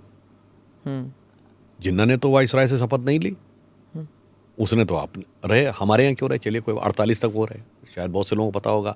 आर्मी चीफ 48 या 49 तक रहा, एयरफोर्स चीफ 54 तक अंग्रेज रहा, नेवी चीफ 57 तक अंग्रेज रहा, और किंग जॉर्ज की मूर्ति इंडिया गेट पे 68 तक रही, और Willingdon hospital, Ram Manohar Lohia hospital 78 में बना। ग्रेजुअल प्रोसेस था, धीरे धीरे धीरे धीरे चेंज होते हुए। फिर यही आप देखिए, बॉम्बे मुंबई हुआ, चेंज किया गया, कलकत्ता कोलकाता हुआ, मद्रास चेन्नई हुआ। अगर ये सब सही है तो इलाहाबाद प्रयागराज या फैजाबाद अयोध्या होने में क्या समस्या है? ये परावर्तन है। It is reclaiming the name, it's not changing the name. Like St. Petersburg became Leningrad in 1919. After fall of USSR, it again became St. Petersburg. तो आप क्या कहेंगे? The Leningrad was a change. St. Petersburg was reversal of the name. So in the same manner, Allahabad was a change and Prayagraj is a restoration. So we are not changing anything. We just restoring the original thing. तो ये restoration में क्या होता है that many people think कि ठीक है, आप रेस्टोरेशन में आप एंशंट नेम की तरफ जा रहे हो, not even the medieval name, आप एंशंट नेम की तरफ जा रहे हो, और जब एंशंट नेम होता है it becomes just Hindu. Where is the nature of India change, there was the Islamic period, वो भी आए थे। तो आप हर चीज़ को जब बदलेंगे, हुमायूं रोड को बदलेंगे, बाबर रोड को बदलेंगे, क्योंकि it doesn't suit you. I understand, आप कहेंगे कि बाबर जैसा क्रूअल और कोई किंग नहीं था, so it should be change. आप वहां जाएंगे तो आपने इस्लामिक पीरियड को तो टोटली इरेज कर दिया ना। आपने कहा कि इंडिया एंशंट में जाते हैं तो सिर्फ हिंदू आता है, तो ये किसने कहा? छत्रपति शिवाजी महाराज ने हिंदवी स्वराज्य तो 1676 में एस्टैब्लिश किया। It's not ancient period. पेशवाई एम्पायर इज कॉल्ड हिंदू पद Padshahi, 18th century it was not. दूसरी बात, जहां हिंदू नहीं है वहां तो इंडिया का सो कॉल्ड कंपोजिट कल्चर खत्म है। 80 years बिफोर पाकिस्तान और बांग्लादेश हमारे हिस्से थे, क्या बचा वहां? चलिए अब आप यहां जाइए, कश्मीर हमारा हिस्सा है, वो मुस्लिम मेजॉरिटी हो गया, बताइए कौन सा वहां कल्चर कंपोजिट बचा? 2019 के बाद रिजॉल्व हो रहा। छोड़ दीजिए हिंदू तो छोड़ दीजिए, Kashmir was considered centre of Sufism. सूफियों के 4 सिलसिले होते हैं, नक्शबंदी, सोहरावर्दी, चिश्ती, कादरी। आज एक का सेंटर बता दीजिए कश्मीर में कहीं हो तो। उल्टा सूफियों की सबसे बड़ी मजार चरारे शरीफ जला दी गई थी, डिस्ट्रॉयड। अब आप आ जाइए मालदा, मल्लापुरम, केरल, बंगाल। इसको एक फैक्ट चेक कर देते हैं, just in case somebody thinks कि चरारे शरीफ किसने जलाया। आर्मी ने नहीं जलाया, सिक्योरिटी फोर्सेस ने जलाया, मस्तगुल। हाँ, it was Mast Gul who destroyed and on what pretext कि मजार कुफ्र है, on the issue of the hardliner Islam कि मजार कुफ्र है। उसके बाद तो और खतरे में आने की बात कहें तो मुस्लिमों की सबसे मुकद्दस मस्जिद हजरत बल आतंकवादियों ने कब्जा कर लिया। जहां मोहम्मद साहब का बाल रखा हुआ माना जाता, वही मुकद्दस रखा हुआ माना जाता है, उसको कब्जा कर लिया गया। क्यों हुआ भाई? ये वही जहां पे हिंदू माइनॉरिटी में आ गया। अब आप यही सोचिए धुबरी बरपेटा में क्या हो रहा है, और बाकी छोड़िए तमिलनाडु, आजकल तमिलनाडु बहुत ज्यादा चर्चा में है। पेरम्बूर जिला, कोलत्तूर गांव, वहां 70% पॉपुलेशन मुस्लिम्स की हो गई। उन्होंने कहा जी अब मंदिरों में पूजा बंद हो जानी चाहिए, हमारी धार्मिक भावनाएं हर्ट होती हैं, बिकॉज हमारी नजर में वो पाप है, और उन्होंने रुकवा दिया। And the DMK government acceded to their demand. It was Madras high court which intervened कि this can not be the logic कि आपकी पॉपुलेशन 70% हो गई तो आप दूसरे को उसका रिलीजियस बिलीफ फॉलो नहीं करने देंगे, और केरल से कश्मीर तक कोई सेकुलरिज्म के सूरमा के मुंह से एक शब्द निकला हो तो बताइए। इसलिए मैं कह सकता हूं India is composite culture only where Hindus are in majority, and I would like to elaborate why it is so. It's not just any statistical argument. It is a theoretical argument. Because Hindu, if at all you consider as a religion, in my opinion, it's not. It's a way of life and it's a dharma. It's not religion. But if somebody thinks it's a religion, इसको बताइए धर्म. वो अभी मैं पहले बताता हूँ उसके आगे. उसके बाद हाँ जी. It's only religion in the earth which doesn't believe in conversion. आप कोई हिंदू धर्मशास्त्र दिखा दिए हिंदू कैसे बना जाए. हम तो विश्वास ही नहीं करते इसमें. हम तो कहते हैं स्वधर्मे निधनम श्रेयो पर धर्मो भयावह. आपने अपने धर्म का पालन करो भाई. That's why India is the only major country in the world which never went for invasion. इसीलिए हमने किसी दुनिया में हो ये नहीं किया कि इसको जाके कब्जा कर लें और इसको मारें और इसको वो कर लें. इसलिए if I ask you name a single country in the world on which all religions of this earth are there, it's only India because it is Hindu majority. Persians, जो पारसी, जो ज़ोरोस्ट्रियंस अपनी ज़मीन से ख़त्म हो गए, यहाँ फल फूल रहे हैं. सबसे प्रॉस्परस कम्युनिटी भारत में है. यहूदियों के साथ पूरी दुनिया में अत्याचार हुआ when the history was compiled at the time of Israel formation. सिर्फ इंडिया के यहूदियों ने लिखा कि forget about persecution, we never faced any discrimination on account of being Jews. अब आप बताइए पूरी दुनिया में, और बाकी छोड़ दीजिए, इस्लाम के जितने भी फिरके हैं, all sects of Islam, it's only India in which it is found. None of the 56 Muslim countries have all sects of Islam. तो वो भी इसलिए हैं कि हिंदू मेजॉरिटी है. अब आपने भी चरारे शरीफ की बात कही तो मैं याद दिलाना चाहता हूं, बीबीसी के एक बड़े फेमस पत्रकार थे मार्क टेली, 3 दशक तक भारत में रहे, और 2019 में उन्होंने लिखा है कि Muslims in India are the luckiest. और रीज़न उन्होंने ये दिया कि मैं 30 ईयर्स तक दिल्ली के निज़ामुद्दीन एरिया में रहा, और वहाँ पर on one side of the road Hazrat Nizamuddin Auliya की दरगाह है, on the other side of road Tablighi Jamaat का ऑफिस है. दोनों की फिलॉसफी में इतना डाइवर्जेंट अपोजिट है. उन्होंने कहा कोई दूसरा मुस्लिम देश होता तो ये 30 ईयर्स एक साथ नहीं रह सकते थे, किसी एक ने दूसरे को ख़त्म कर ही दिया होता. पर भारत के मुस्लिम इसलिए लकीएस्ट हैं, कम से कम अपने मजहब में जैसे चाहें वैसे इबादत कर सकते हैं. They are free to do worship as per their own sectorial belief in their own religion. ये क्यों है? Because this is a Hindu majority country. तो और बीबीसी को ही इंटरव्यू में शायद मसगुल ने कहा था, if I am not mistaken, we can dig that out from our archives. BBC के इंटरव्यू में ही कहा था कि सब जल के राख हो जाएगा, एंड उसके बाद अगले दिन जल के राख हो गया था वहाँ पे. But it's interesting, I want to come back to that point जो आपने कहा कि वही बात चलेगी, हिंदुइज्म, हिंदुत्व, धर्म, वे ऑफ लाइफ, इन चीज़ों के बाद. पहले तो मैं बात कह दूं, कभी कभी क्या होता है, कुछ फ्रेजेस गढ़े जाते हैं, एक नैरेटिव का माया जाल बुना जाता है. Like we all have heard about the phrases like left liberal. Very, you name a single leftist country which is liberal? France. Leftist country in which the absolute communist dominate. अच्छा, okay. No. If somebody is saying left liberal, it is like somebody is saying I am a devout atheist. अब आप आइए, उसके बाद hard liner Muslims और left liberal मिलकर कहते हैं कि हमें फ्रीडम ऑफ स्पीच इंडिया में कम हो रहा है. You name a single communist country in which freedom of speech is there. You name a single Muslim country in which the freedom of speech is there. And look at the relation between them. You name a single communist country जहां तोप लगा के मस्जिद ना उड़ाई गई हो. And you name a single Muslim country, Islamic country, in which the communist party is not band. They are banned. They cannot operate there. But in India, both join hands together and teach us the sermon of freedom of speech. ये है narrative का माया जाल.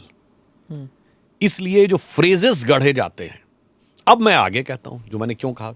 Hinduism आपने कहा, Hinduism word सुना होगा, कभी Christianism word सुना है, इस्लामिज्म वर्ड सुना. Why ism is connected to Hinduism only. या फिर इंडिया से जुड़े रिलीजन्स के साथ होगा. जैनिज्म सुना होगा, बुद्धिज्म सुना होगा, सिखिज्म. इज्म सिर्फ इंडिया के रिलीजन्स में होगा. गजब है साहब, आप क्या कोई इज्म नहीं होगा, क्योंकि इज्म पॉजिटिव भी है और निगेटिव भी है. इसलिए वो निगेटिव एंगल हमारे साथ कनेक्ट कर दिया जाता है. फिर कहा जाता है कि हमारा इसमें डिफरेंस है और इसका मीनिंग ये है और उसका मीनिंग ये है, वो है. देखिए, मैं तो कहूंगा कि हिंदू धर्म धर्म है. और बाकी सब रिलीजन है। रिलीजन की कोई डेफिनेशन हिंदू के ऊपर लागू नहीं होती। Is there any single book? No. Single god? No. Single way of worship? No. Single thought process? No. Then by what parameter you are equating it with other religion? दोनों में अंतर क्या है? देखिए, धर्म शब्द धा धातु से बना है, संस्कृत का।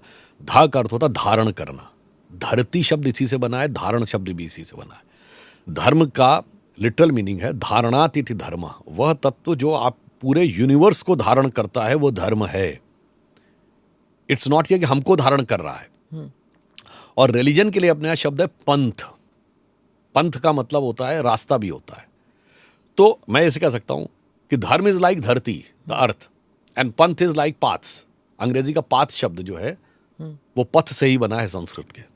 बहुत से लोगों को नहीं पता होगा। तो क्या होता है, पाथ की अपनी आइडेंटिटी है, अपना डेस्टिनेशन है। पाथ बनते बिगड़ते रहते हैं, धरती तो परमानेंट रहती है। वैसे धर्म कभी नहीं चेंज होता है, धर्म सनातन और चिरंतर बना रहता है। पंथ, समुदाय, संप्रदाय बनते बिगड़ते रहते हैं। तो ये एक फंडामेंटल डिफरेंस है। इसीलिए हमारे जो धर्म की परिभाषा है वो क्या है? वो है धृति, क्षमा, दमोस्तेयम, शौच, इंद्रिय निग्रह, धी, विद्या, सत्यम, अक्रोधो, दशकम, धर्म, लक्ष्मण। मैं डिटेल में नहीं जाऊंगा। धैर्य चाहिए, क्षमा चाहिए, अक्रोध चाहिए, विनयशीलता चाहिए। इसमें ना कोई पर्टिकुलर गॉड है, ना कोई पर्टिकुलर वे ऑफ वर्शिप है, क्योंकि ये वो एलिमेंट है। जैसे अपने कहते हैं सूर्य का धर्म, सागर का धर्म, वायु का धर्म, चंद्रमा का धर्म, एलिमेंट्स ऑफ द नेचर। पति का धर्म, पत्नी का धर्म, पुत्र का धर्म, पिता का धर्म, ये अपने कहा गया सब ड्यूटीज है। ह्यूमंस। इंग्लिश में इसका इक्विवेलेंट कोई वर्ड नहीं है। कुछ हद तक अगर आप कह सकते हैं तो उसका कुछ हद तक नियरेस्ट ड्यूटी कहा जा सकता है कि आपकी ये ड्यूटी है और आप उस ड्यूटी को पालन कर रहे हैं, कुछ हद तक, नॉट एग्जैक्टली। तो इसलिए धर्म का कॉन्सेप्ट और संप्रदाय के कॉन्सेप्ट में जमीन आसमान का अंतर है। और भारत में हिंदू धर्म है और बाकी सब मत संप्रदाय है। तो इसलिए हम कभी किसी के साथ कोई कॉन्फ्लिक्ट करने का विचार ही नहीं रखते हैं, क्योंकि धरती का किसी पथ या किसी पंथ के साथ वो नहीं रहता। हाँ, जो पंथ या पथ धरती को डिस्ट्रॉय करने की कोशिश करने लगेगा तो उसका अस्तित्व ही समाप्त हो जाता है, वो अधर्म हो जाता है फिर। इसीलिए तो हमारे क्या गया, यदा यदा ही धर्मस्य ग्लानिर्भवति भारत, जब जब होए धर्म की हानि। और मैं लाइटर नोट पे कहूं, वैसे इस समय इतना ज्यादा धर्म के खिलाफ बोलने लगे हैं कि मुझे लगता है कि वाकई ईश्वरीय शक्ति के जागृत होने का समय आ गया है। ये क्यों हो रहा है? देखिए, आपको एक बात बताऊं, जो अभी आपने कहा, आपने मीडिया वाला सवाल शुरू किया, हाँ। फिर आपने कहा स्टाइल, अंतर क्या है? भारत दुनिया का एकमात्र surviving civilisation of the ancient world है। आप शुरू करिए ईस्ट से, चाइनीज सिविलाइजेशन, इंडिया, मेसोपोटामिया, क्यों है तो सही। Babylonia. what is happened to the Chinese Where is civilization? Chinese civilization? Where is Babylonian civilization? It's in the books of history. There is nothing living reminiscence of any living aspect of that what happens in China 5,000 years back. Nothing. अभी G20 हुआ था। मैं तो एक छोटी सी बात कहता हूं, मतलब ये सारे राष्ट्राध्यक्ष सूट कोट टाई में ही थे ना, सिर्फ मोदी जी को छोड़ के। सारी वुमेन वेस्टर्न ड्रेसेस में थी ना, सिर्फ द्रौपदी मुर्मू जी और निर्मला सीतारमन को छोड़ के। इट मीन्स आपका कनेक्ट खत्म हो गया, आप वेस्टर्नाइज हो गए टोटली। तो आपका कल्चर हिस्ट्री की बुक्स में, लाइब्रेरी में है, हमारा जीवंत है। जैसे अग्नि जलाकर, जिन मंत्रों को पढ़कर, 7 फेरे लेकर विवाह हजारों साल पहले होता था, वैसे आज हो रहा है। पर इजिप्शियन सिविलाइजेशन में जो देखेंगे वहां पे भी ये जो आप कल्चरल मोर्स की बात कर रहे हैं वो भी तो प्रिजर्व रखते हैं। वो whether it is their ancient, whether it is later the Islamic part, वो आप देख लेंगे। नहीं तो आज के इस्लामिक इजिप्ट का क्या कनेक्शन है एंशिएंट इजिप्ट से? वही मैं कह रही हूँ, दोनों चीजें चलती हैं। वैसे आपको एक और बात बता दूं, ऑन एन इंटरेस्टिंग पॉइंट, आपने इजिप्ट का नाम लिया, तो इजिप्ट में फेराहो किंग्स होते हैं। मैं आपके सारे व्यूअर से कहूंगा जरा जाके चेक करिएगा, फेराहो का पहला किंग कौन माना जाता है, जहां से फेराहो डायनेस्टी शुरू हुई? Ramsay, RAMSE। रामसे 1, 2, 3 सारे थे उनके। तो राम आ गया ना। अब सुनिए, the first person from whom they consider they are descended from divinity, the name of that person is MANUS, Manu. और आपको बताता हूं, वहां पर जो डिविनिटी की देवी हैं इजिप्शियन सिविलाइजेशन में, जाके चेक कर लीजिएगा, what is a name? MAAT, मात्र से बना है। और जो गॉड का फादरली फिगर है उसका नाम क्या है? PITAH, पिता। मैं इसलिए कह रहा हूं ये सारे एंशिएंट सिविलाइजेशंस में आपस में कनेक्शन था, वहां कुछ नहीं बचा उसका, यहां सब कुछ बचा हुआ है। इसीलिए हम ये कह रहे हैं, हम चूंकि थे, अब धीरे धीरे इंडिया को अपनी शक्ति। अब मैं एक और बात कर रही हूं, पॉलिटिक्स से अलग हटके देखिए, 47 में आज़ादी मिली और 87-88 में राम मंदिर आंदोलन शुरू हुआ। किसी भी व्यक्ति के जीवन में जैसे 2-4 महीने 2-4 दिन होते हैं, सिविलाइजेशन में 1-2 जनरेशन्स होती हैं। तो अगर आप बीमार कर दिए गए और आपको इन्फेक्शन दे दिया गया, अब इन्फेक्शन हट जाए, still you will take some few days to become normal. आपके ऊपर अटैक होना शुरू हो जाए, डंडे पड़ने शुरू हो जाए, डंडे रुक भी जाएं, तो for few minutes a person will remain in that tense position. तो 40 साल का समय था जब भारत की सभ्यता नेचुरल वे में आई, जब वो जनरेशन कमांडिंग पोजीशन में आ गई जिसकी रेमिनिसेंस में ब्रिटिश एज नहीं थी। तब भारत के स्वाभिमान की शुरुआत हुई 90s में। और अब आप देखिए 75 ईयर्स हो गए हैं और पहली बार ऐसा है, prime minister, president, vice president, speaker of the house and all, home minister, defence minister, all the president, सब वो हैं जो आज़ादी के बाद पैदा हुए। अब एक तरीके से वो जनरेशन कमांडिंग पोजीशन में है जिसने कि कभी देखा ही नहीं है वो ब्रिटिश रूल, वो लेगेसी इश्यूज नहीं, मतलब फर्स्ट हैंड नहीं देखा है, सुना है। तो अब लेगेसी इशू नहीं है, इसलिए अब ये मैं कह रहा हूं कि ये 75 इयर्स हैं gradual transformation of the country. That's why even prime minister had said कि ये अमृत काल के जो 25 साल हैं, उन्होंने बहुत गहरी बात कही है। वो हमारी सोच और दूसरों की पॉलिटिकल सोच का डिफरेंस है। उन्होंने कहा ये 25 साल वो फाउंडेशन बनाएंगे जो 1000 ईयर तक इस देश की डेस्टिनी डिसाइड करेगा। क्योंकि उसका प्राइम मिनिस्टर ने ऐसे नहीं बोला है, क्योंकि अब 25 से लेके वो जनरेशन जाएगी जिसके कि वो मदर फादर ने भी नहीं देखा होगा।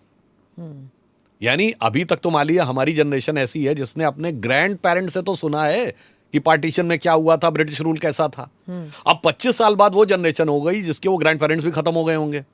तो अब क्या होगा, ट्रूली इंडियन स्पिरिट के साथ वो उठे हुए होंगे और तब जो भारत का स्वतत्व उभर के आएगा स्वतंत्रता में, वो 1000 साल तक भारत का नेतृत्व करेगा। और वो सिर्फ भारत का नहीं, दुनिया का भी नेतृत्व करेगा। कैसे करेगा? हम डोमिनेट करने के लिए नहीं आए हैं कि हम बड़ी इकोनॉमी बन गए, बड़े हथियार इकट्ठा कर लिया, इसको दबा दिया, इसको वो कर दिया। हम उसको इंस्पायर करेंगे। आप कहेंगे कैसे करेंगे? विश्वगुरु टेरिटरी में चल गए। कैसे? मैं एग्जांपल देता हूं।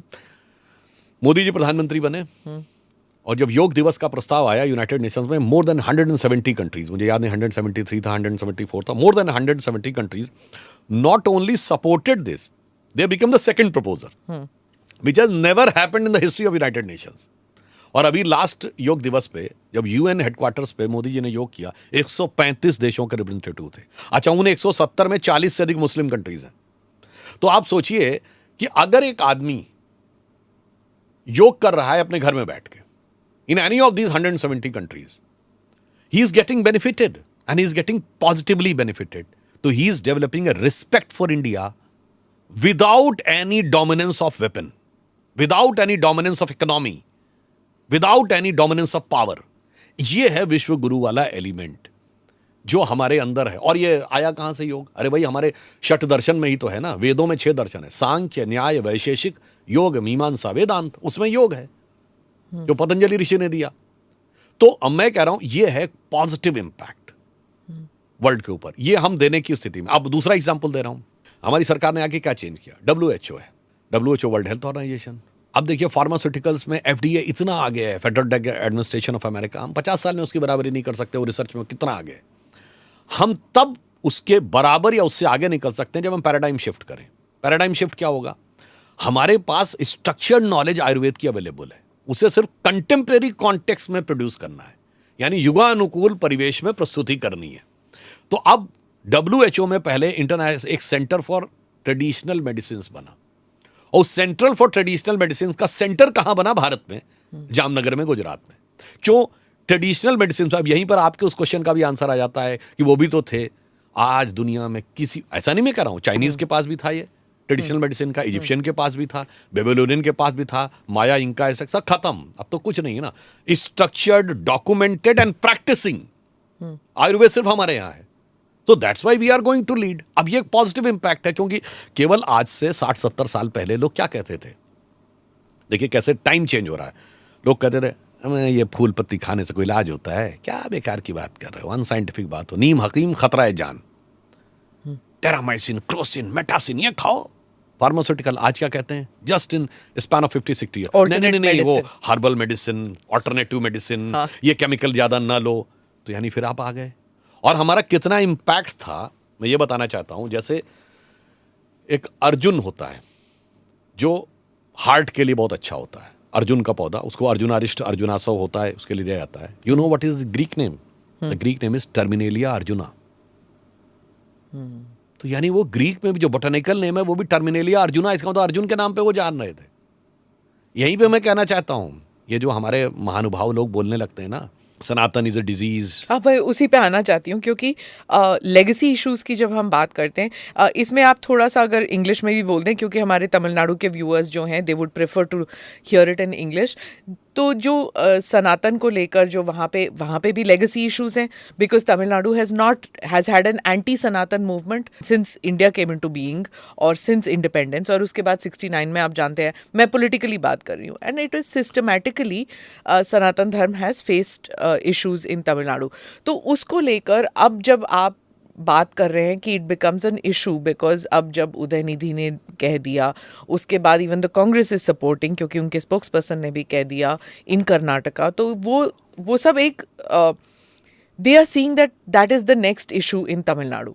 तो आप ये समझाइए हमें, to our viewers and our listeners who are living abroad, all you need to see is you need to go into the history of Tamil Nadu politics. Otherwise, you can also see the podcast which I did with J. Sai Deepak to understand what is the whole Dravidian movement, anti-Sanatan movement which has been going on in Tamil Nadu. And now I will ask the political angle from the spokesperson of BJP. Actually, it is saying that Tamil Nadu was anti-Sanatan. I think it's looked highly illogical. There is a huge galaxy of very reverent temples there in Tamil Nadu. Then how it can be anti-Sanatan? And they are flooded with devotees. And why it has been turned? It was just a conspiracy of the Britishers. When they decided that if they want to rule this country forever, how to create divide? The Breaking India forces. In North, they decided to alienate Sikhs. Because Punjab को कहते थे हिंद की तलवार, the sword of India. तो वहाँ Then the South, they known that the Tamil Nadu was. इसको एक minute sir, इसको समझा दीजिए कि पंजाब में कैसे हुआ था. मतलब लोग समझते हैं कि Khalistan movement is the separatist movement, लेकिन उससे पहले भी कर चुके थे. देखिए, the Britishers tried to create a divide between Hindu and Sikhs. Because they concluded that the Punjab and the northwest frontier, northwest portion of India, at the time Pakistan was also this part. तो Sikhs were like the army of India. So उसमें word भी होता है हिंद की तलवार पंजाब के लिए. Armed, sword arm of India. Sword arm of India. In South, Tamil Nadu was practically the intellectual, religious and spiritual center in South. So then they finally tried to attack it, how to get a separatist sentiment here, which was in starking contrast to the realities. For example, if somebody wants to say that Thirukkural, which is considered the most pious literature in Tamil culture, it is having 1,330 verses, divided into 3 parts. What is the name of these 3 parts? It is Aram, Parul, Kam. What is the meaning of this? Dharma, Arth, Kam. It's exactly what the Dharma Shastra says in Sanskrit. Where is the conflict? ऐसा है कि हमारे यहाँ भी even in Sanskrit literature also, sometimes only 3 purusharthas are mentioned. Dharma, Artha, Kam. Because moksha is a realization which is considered sometime beyond purusharth. So in the same manner, it is Aram, Parul, Kam.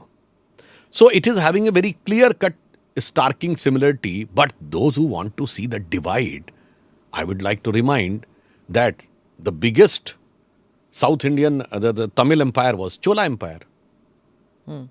And the biggest temple was Vrihadeshwar temple, which is a temple which is based on without any foundation.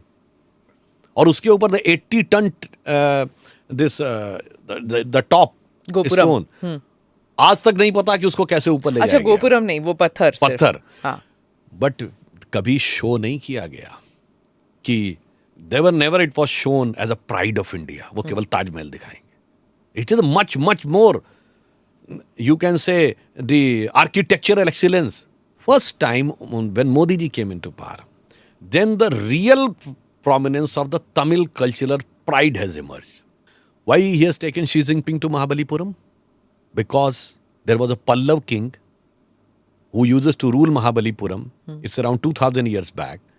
Then he became Buddhist and his name became Bodhidharma. Then he went to China. And he became patriarch of the Zen Buddhism by the name The Mo. At one point of time, China, 80% China, has become Zen Buddhist, considering The Mo, that is Bodhidharma, the king of Mahabalipuram, as its patriarch. This was the influence of Tamil Nadu, for which a very great Chinese thinker, Hu Shi, has used a word that India has culturally dominated and controlled China for more than 2000 years without sending a single soldier across the border. But this is not considered as Tamil pride. It's Modi ji first time. When you have heard about Kashi Tamil Sangam, you have heard about Saurashtra Tamil Sangam. Has it been ever before? Bharat Mandapam, on which the G20 was performed. The statue of Nataraj is what? Which has been found in Tanjavur by the Chola Empire. And Chola empires were the Shiva deities, and they were having Gangai Kond Cholpuram, in which the water of Ganga was brought. So that's why what happened, they considered that the Tamil Nadu was at the time in Madras Presidency center. So it was practically, during the British time, they felt that this is a vibrating center of South India. And the Punjab was fighting center. Then they create those divide. Then they try to create a north-south divide, the imaginary Arya-Dravid relation, then the forward caste and scheduled caste divide, then the linguistic divide. So they have created a very good framework of breaking India forces. Unfortunately, still people are lying. अब मैं एक और बात बताना चाहता हूँ आपको. जी. In Tamil, Tolikappayam, which is considered a very respected scripture, which talks about various literature. I have talked about Thirukkural. Various literature. So, it is having 8 ras, which is called Aat Makadu in Tamil. Or Bharat Muni ka Natya Shastra. It is having also 8 ras. It is in Sanskrit literature, you will find 9 ras, 9 various, you can say, the moods of poetry. And in Tolikappayam, you will find the 9, but 1 is silent, that is Shantaras. Because in drama, it cannot be used. Because in Shantaras, you cannot express anything in drama. Emotion so for drama, emotion, for Natya, it will be only 8. और जो भरत मुनि के नाट्य शास्त्र में 8 रस हैं, and the 8 Makadu in Tamil are not only same but exactly in the same sequence. Where is the difference? But what happened? I would like to urge my Tamil brothers, go and study first the literature of one British missionary, Father Lazarus. He has given an objective study of Tamil. Then came G.U. Pope.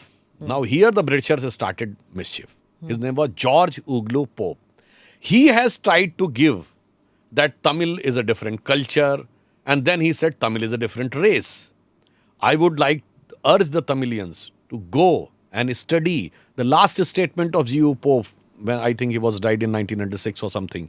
He has used the word, when you have to attack the enemy, you have to attack them in their own language and you have to understand and study the language. और उसने थिरुवल्लुवर के लिए क्या क्या कहा. He has tried to project that he was influenced by Christianity और जाने क्या क्या. He had tried to say that Thiruvalluvar were there in the 10th century.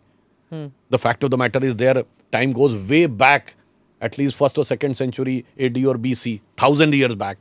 But unfortunately what happens, लोगों ने पढ़ना छोड़ दिया है. People have lost any interest of studying. They are carried away by the political agenda.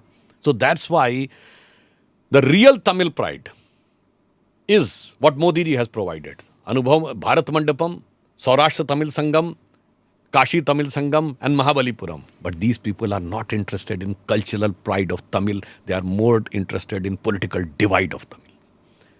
That's why they are carrying over the legacy of what would have been totally outdated, which has been there in the 60s and 70s. Now everything is finished. मैं दूसरी बात पूछना चाहता हूँ. If you think the same Nataraj Murti is there in front of CERN laboratory in Europe, which has discovered the fundamental particle of universe, which is in popular language called God particle. Real name is Higgs boson. And why this Tanjavor's Nataraj is there? Because of the cosmic dance. Because Fitzek-Capra, Austrian scientist, has written that what happens at the quantum level is like the cosmic dance of Shiva. And he has also said, the perpetual creation of destruction of universe is like the cosmic dance of Shiva. And the Carl Sagan, the most renowned cosmologist, who has composed the message of first man-made object gone beyond solar system, that is Voyager 2, which was sent in 1978. Now it is beyond solar system for some extraterrestrial civilization. You can go and check his video. He says only Hindus' cosmological calculation matches with the modern world. I am not trying to disrespect anybody, but it is his word that the biblical thought confined to few thousand years of creation of universe, age of universe. Some other thoughts also few thousand. Mayans went to 1 lakh. But only Hindus went to billions. And he has used the word Hindus, not the Indians. Let me bring you back, sir. कि उदयनिधि ये नहीं कहते कि वो Hinduism के खिलाफ है या हिंदू रिलीजन के खिलाफ है, क्योंकि वो स्टालिन ने भी कहा है कि इतने सारे उन्होंने मंदिर स्थापित किए हैं डीएमके ने. So it's not as if they are against Hindu faith. It is the Sanatan aspect of it, because Sanatan equates to casteism also. Again, I would like to tell them what happens. Caste is a part of Hindu society. Caste word is a Portuguese word. वर्ण जो है.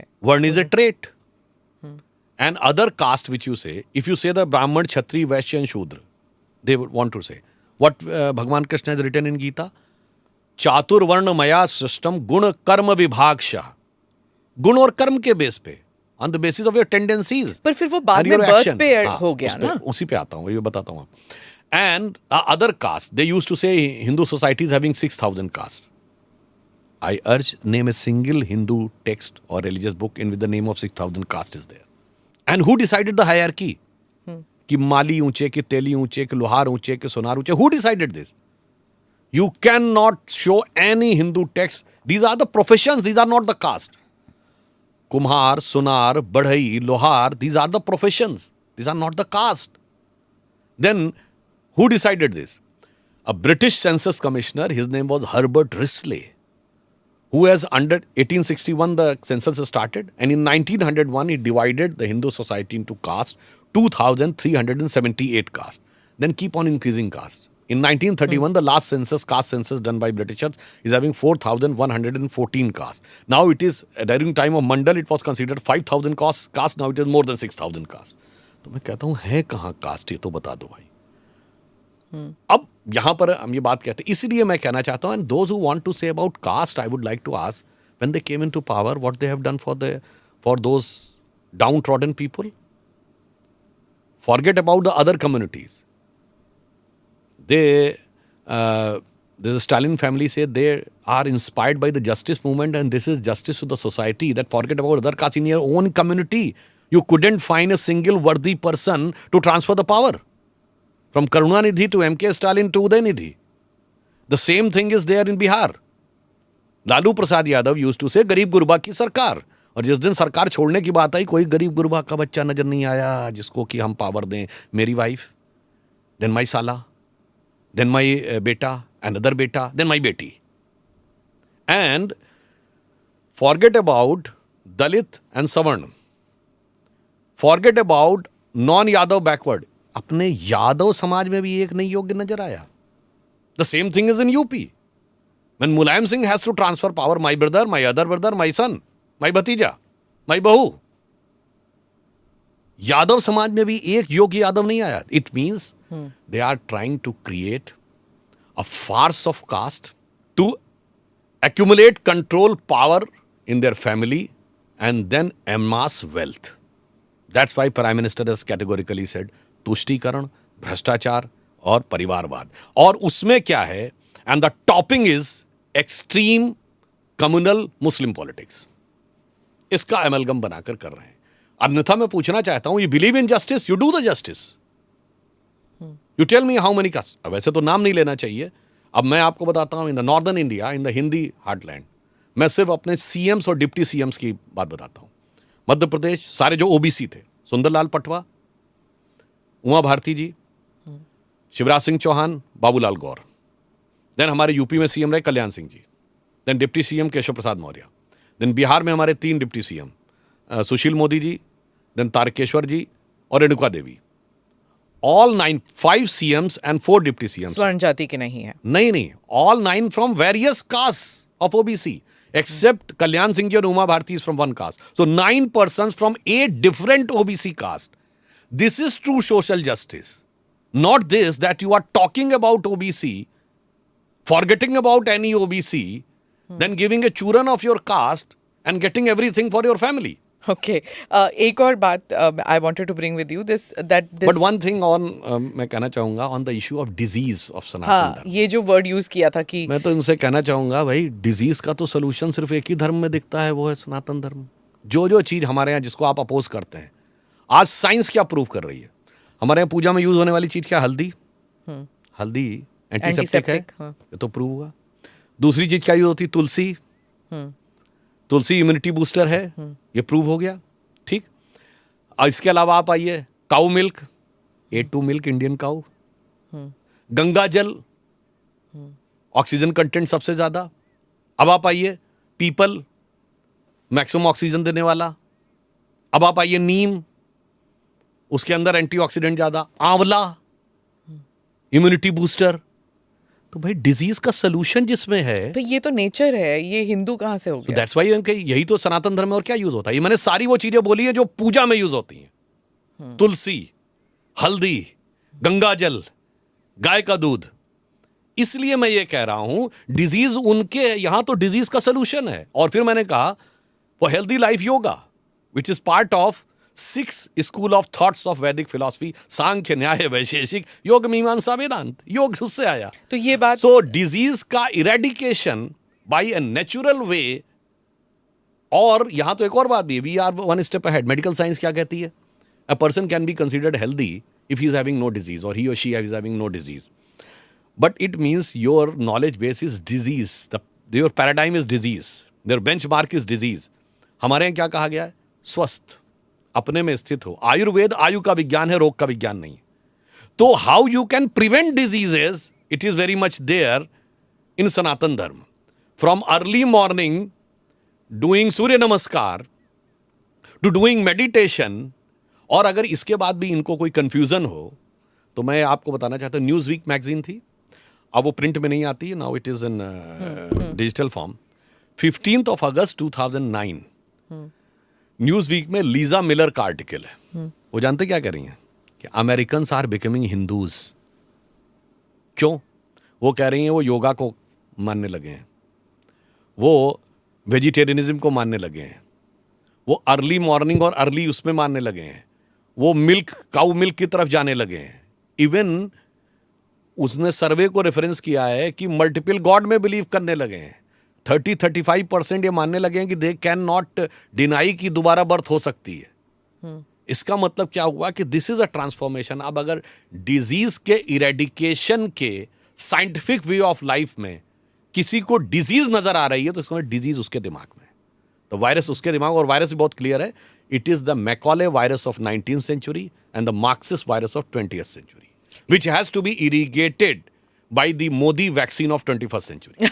Okay, that's quite a statement. क्या आप ये since you're a parliamentarian और सोमवार को parliament session शुरू हो रहा है, तो क्या ये पार्लियामेंट सेशन में भी उठेगा? दिस होल थिंग अबाउट सनातन धर्म, पॉलिटिकल में क्या हो रहा है, ये सब उठेगा? देखिए, एक चीज तो हम बहुत क्लियर कर दें, हम कहाँ उठाते हैं? पहले बिहार में चंद्रशेखर उठाते हैं, जो INDIA घमंडिया के मेंबर हैं। क्या घमंड है, शिक्षा मंत्री हैं। फिर बिहार में जगदानंद बाबू बोलते हैं, उत्तर प्रदेश में स्वामी प्रसाद मौर्य बोलते हैं, फिर दक्षिण में उदयनिधि स्टालिन बोलते हैं, फिर ए राजा बोलते हैं, फिर कर्नाटक में कांग्रेस के नेता परमेश्वर बोलते हैं। और सवाल हमसे पूछते हैं, भाई आप उसको एलेंगेट कर रहे हैं, और उसके बाद केसी वेणुगोपाल कहते हैं it is a freedom of speech. मैं पूछना चाहता हूं, if a conference is having eradication of Sanatan Dharma, अब आप ये समझिए कि अगर ये हो जाती, फॉर एग्जाम्पल अगर ये हो गया होता कि इरेडिकेशन ऑफ क्रिश्चियनिटी या इरेडिकेशन ऑफ इस्लाम, तो क्या हुआ होता? मैं दो चीजें बोल रहा हूं, देखिए एक पॉलिटिकल एंगल पे, अगर ये कॉन्फ्रेंस कहीं हो गई होती कि इरेडिकेशन ऑफ क्रिश्चियनिटी और इरेडिकेशन ऑफ इस्लाम, अरे साहब, एक भोजपुरी का गाना है ना, आरा हिले छपरा हिले बलिया हिले ला, तो जानते क्या होता? दिल्ली हिले, लंदन हिले, न्यूयॉर्क हिले ला, सातों समुद्रों में तूफान सुनामी आ गई होती और सारे लोग खड़े होके पता नहीं क्या क्या। But today it's all quiet on the secular front.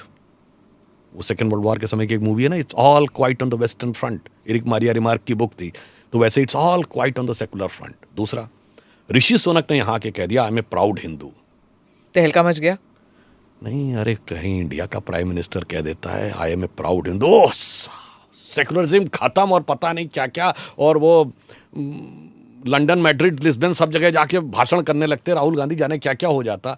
इसलिए मैं कह रहा हूं, दुनिया देखो कितनी बदल रही है।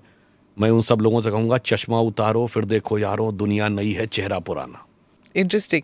एक सवाल और है, I know you have to leave, but before that एक सवाल और पूछूंगी कि ये 2024 इलेक्शन के लिए इंडिया ग्रुपिंग जो है वो कई राज्यों में, उससे पहले भी जो राज्य के चुनाव होने वाले हैं वहाँ पे भी ये बात उठाएगी that BJP believes one size fits all, और इसमें हिंदी शोविनिज्म की बात भी उठाएगी। Telangana is going to polls, उसके बाद 2024 के पोल्स, तो जो दक्षिण के राज्य हैं वहाँ पर हिंदी शोविनिज्म को लेकर ये मसला ज़रूर उठेगा, और बंगाल में भी ये मसला उठा था पहले में और अब भी उठेगा। तो इसके बारे में कुछ बताएंगे? देखिए, अभी हिंदी दिवस भी हुआ था। Hindi Diwas was started in 1964 during Congress regime. There is nothing like Hindi chauvinism. अब ये भी आपको बताऊं, हिंदी भारत की राष्ट्रभाषा बने ये सबसे पहले किसने कहा था? Mahatma Gandhi was Gujarati, then Lokmanya Tilak was Marathi, then Kanhaiyalal Maneklal Munshi was Gujarati, then Shyama Prasad Mukherjee was Bengali, M. Gopalaswamy Iyengar, who was Tamil, and who was opposing Pandit ji of Uttar Pradesh, Jawaharlal Nehru. ये इशू नहीं था।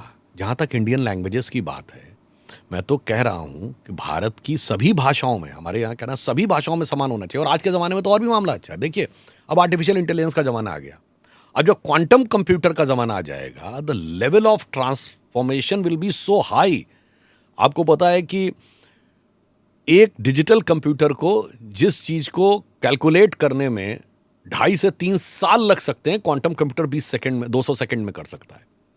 तो क्या होगा, जैसे आज आप कोई चीज टेक्स्ट हो और उसको गूगल से किसी भी लैंग्वेज में ट्रांसलेट कर सकते हैं। मेरा मानना है आर्टिफिशियल इंटेलिजेंस और क्वांटम कंप्यूटर का एरा आते लैंग्वेज का एक क्वेश्चन खत्म हो जाएगा, क्योंकि आप किसी भी लैंग्वेज का real time translation immediate get सके। जैसे आज होता ना कि आप बाहर जाएं तो अब वो ऐप आ गया है कि आप उसको क्लिक करें तो उस साइन बोर्ड को आपकी लैंग्वेज में बता देगा, अब तो सीधे ट्रांसफर हो जाएगा। मगर ये जो भाषा पे लड़ाने के लिए बात कह रहे हैं, ये हिंदी शॉविनिज्म नहीं है, तो इंग्लिश शॉविनिज्म के शिकार हो रहे हैं। मैं पूरा विनम्रता से पूछना चाहता हूं कि उदयनिधि स्टालिन तमिल स्कूल में पढ़े हैं क्या? What is the status of Tamil schools in Tamil Nadu these days? Eight the time of independence it was almost 100%. What I have got the information, 42% students are studying in Tamil medium, 58% are in English. In Andhra Pradesh, it's almost this YSI Jagan Mohan Reddy has almost completing into Hindi. On the other hand, in UP, 85% students are studying Hindi. तो मैं तो ये कह रहा हूं कि challenges are more for Indian languages and more for the regional languages. कैसे? Because of the numerical strength, regional languages के लिए सर्वाइवल पॉसिबिलिटी डिफिकल्ट होती चली जा रही है। The reason is globalisation. नौकरी नहीं मिलेगी, इसलिए इंग्लिश मीडियम इसलिए इंग्लिश में आप जा रहे हैं। तो धीरे धीरे क्या हो रहा है, मैं ईमानदारी से पूछना चाहता हूं, कितने लोग अपने बच्चों को बांग्ला माध्यम में पढ़ा रहे हैं? ममता जी से पूछिए। ये तो बड़ा ही हिपोक्रेसी है कि हम तो अपने बच्चे को बढ़िया स्कूल में पढ़ाएंगे, डॉन बॉस्को स्कूल में पढ़ाएंगे, और उसके बाद आपसे कहेंगे कि जी आप इसमें पढ़े रहो। जबकि मेरा ये मानना है लैंग्वेजेस में कनेक्ट देखिए। अभी आपने कहा तो मैं आपको पर्सनल एक्सपीरियंस बताता हूँ। एक बार मेरी एक प्रेस कॉन्फ्रेंस थी, मैंने उसमें शब्द प्रयोग किया कि यह वितंडावाद कांग्रेस के द्वारा किया जा रहा है। हे भगवान। तो English journalist ask what is the meaning of this word वितंडावाद, and to my surprise one Telugu journalist and one Tamil journalist told me that बात this तो समझ में Vitandavad आया। word is both in Telugu and Tamil and exactly in the same meaning as in Hindi. वितंडावाद। वितंडावाद यानी व्यर्थ का विवाद करना। याद, अच्छा। अब आप सोचिए आपस में कनेक्शन दोनों का।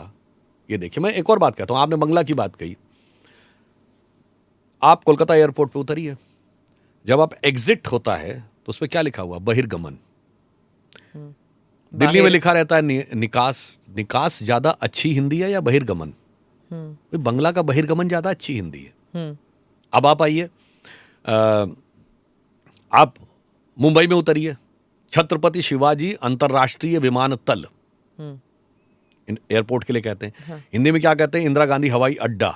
ये हवाई अड्डा अच्छी हिंदी है, विमानतल अच्छी हिंदी है? भाई मराठी का विमानतल। तत्सम शब्द का इस्तेमाल, और इसीलिए आप कह रहे हैं ना, और उर्दू का वर्ड आ गया। अब यही मैं यहीं पे आना चाहता था। अगर आप तत्सम वर्ड्स पे जाएंगे, it is better connectivity with the languages, but unfortunately as a part of deceitful design from the time of Nehru, Hindustani use करो। What is the meaning of Hindustani? English and Persian mixed Hindi is Hindustani. मैं आपको एक और example बताता हूँ। When Yediyurappa ji was CM, एक बार मैं गया, उस समय Rajnath ji was party president.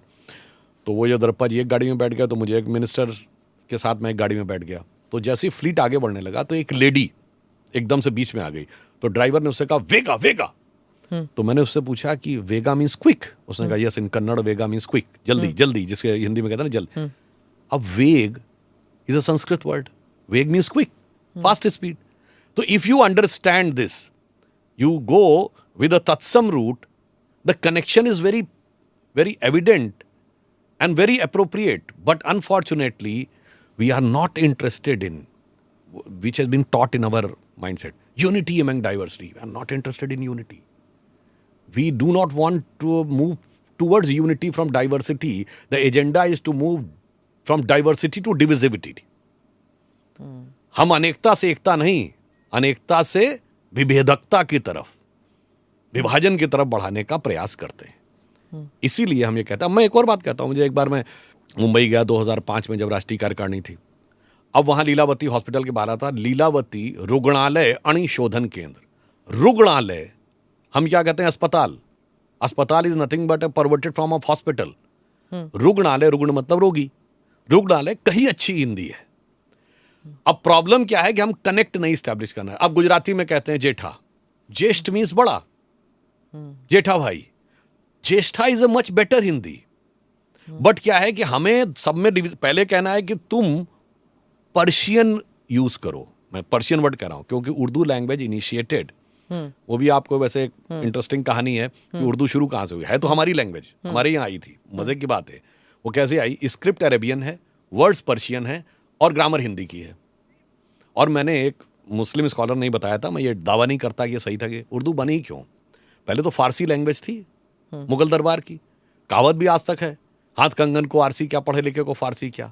फिर ये बात आई कि फारस means Iran, Iran is predominantly Shia. तो फिर ये बात आई ये तो शियाओं की लैंग्वेज हो गई फारसी, तो हम उनकी लैंग्वेज क्यों फॉलो करें। तो सुन्नियों में ये बात आई कि एक दूसरी लैंग्वेज भी होनी चाहिए। Then the Urdu language was divided, there has to be something different. और आपको शायद नहीं पता हो कि कुरान शरीफ का जो अनुवाद हुआ है वो सबसे लास्ट में उर्दू में हुआ है, क्योंकि उसको बहुत वर्थ मेंशनिंग नहीं माना गया लैंग्वेज। इवन उन्होंने हिंदी में और शायद संस्कृत में भी पहले कर लिया था। But that's also an Indian language then, right? Because its birth was here. वही तो मैंने आपको बताया कि बर्थ कैसे हुई। But क्योंकि अब बहुत से लोग ऐसे कहते हैं कि Urdu is Pakistani, Hindi is Indian, मतलब that is not the case. We should not leave our ownership of Urdu language also, na? It's also the birth is here. अब यहीं पे आपको बताया, आपने पाकिस्तानी कहा तो बड़ी मज़ेदार बात है। पाकिस्तान तो एक ऐसा देश है जिसकी आइडेंटिटी छोड़िए, लैंग्वेज भी उधार की है। जब पाकिस्तान बना तो वहाँ की लैंग्वेज क्या थी? नेटिव लैंग्वेजेस पंजाबी, हाँ. सिंधी, पश्तो, बलूच, और जब तक ईस्ट पाकिस्तान था तो बांग्ला। इनमें से तो कुछ नहीं लिया। ये उर्दू लैंग्वेज कहाँ से आई? ये तो दिल्ली लखनऊ की लैंग्वेज है। तो पाकिस्तान ने लैंग्वेज भी उधार की ली हुई है। तो इसलिए तो जो आपने बात कही, तो मैं कह रहा हूँ कई ऐसी चीजें होती हैं कि आइडेंटिटी जिनकी टोटल उधार की है, हमें वो आइडेंटिटी बहुत अच्छी लगने लगती है। इसीलिए मैंने कहा लैंग्वेजेस में आपस में कनेक्ट। मैं एक और बात आपको बताना चाहता हूँ। मराठी में बहुत प्रमुख नाटक है जानता राजा, छत्रपति शिवाजी महाराज के ऊपर। उसके अंदर जो छंद बोले जाते हैं वो उनके राजकवि भूषण के हैं। जो सारे के सारे उन्होंने उसमें लिखे, अवधी भाषा में लिखे, जो उनके राज्य के लिए लास्ट में बोला जाता है, जो मैंने कई बार बोला भी है ना, इंद्रजिमी जम्ब पर बाड़व सुवम पर रावण सदम पर रघुकुल राज है, पवन वारिवाह पर शंभुरतिना पर जो सहस्रबाहु पर राम द्विजराज है, और दावा द्रुमदंड पर चीता मृग झुंड पर भूषण बितुंड पर जैसे मृगराज है, और कानिजिमी कंस पर तेजतम अंश पर त्यों मलेच्छ वंश पर शेर शिवराज है। ये जानता राजा में बोला जाता है तो हिंदी में लिखा। मैं एक और बात कहता हूँ, गुरु ग्रंथ साहब अंतिम अंक का अंतिम पद क्या है, पूछिए किसी से। लोग आजकल पढ़ते नहीं और लड़ने को तैयार, पढ़ते कम लड़ते ज्यादा है। वहां जानते क्या लिखा अंतिम है, राम नाम सिमरन करो जाके सम नहीं कोय, और सिमरत ही संकट मिटे दरस दिखावे सोए। ये भी हिंदी में लिखा हुआ अंतिम अंग में, क्योंकि गुरु ग्रंथ साहब को साक्षात देव माना जाता है, तो वहां अंग शब्द प्रयोग किया जाता है, वहां पेज शब्द नहीं प्रयोग किया जाता है। तो आप ये सोचिए क्या कनेक्ट है वो साउथ से लेके नॉर्थ तक, ईस्ट से लेके वेस्ट तक, मगर कनेक्ट नहीं ढूंढना है, डिवाइड करना है।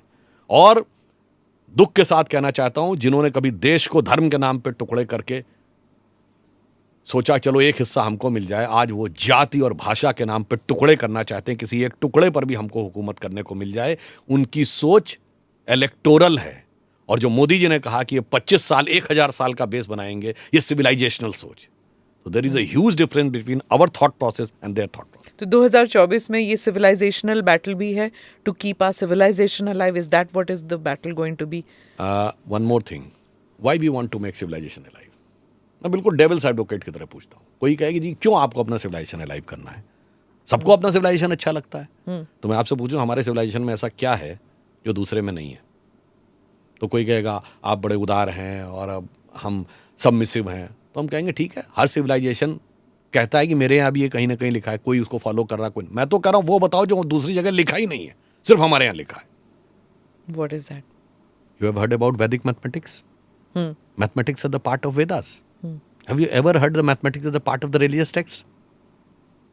Ayurveda, medical science is the part of Vedas.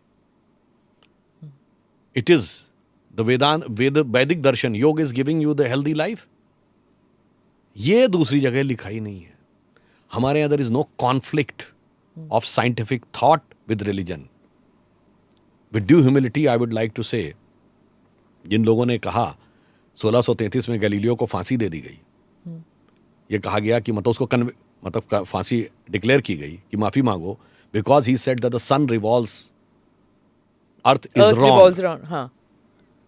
Then उसने अपना विड्रॉ कर लिया, but his name remain in the list of convicted criminals in the eyes of church.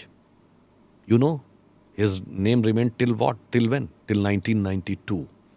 Then Pope John Paul II has removed the name.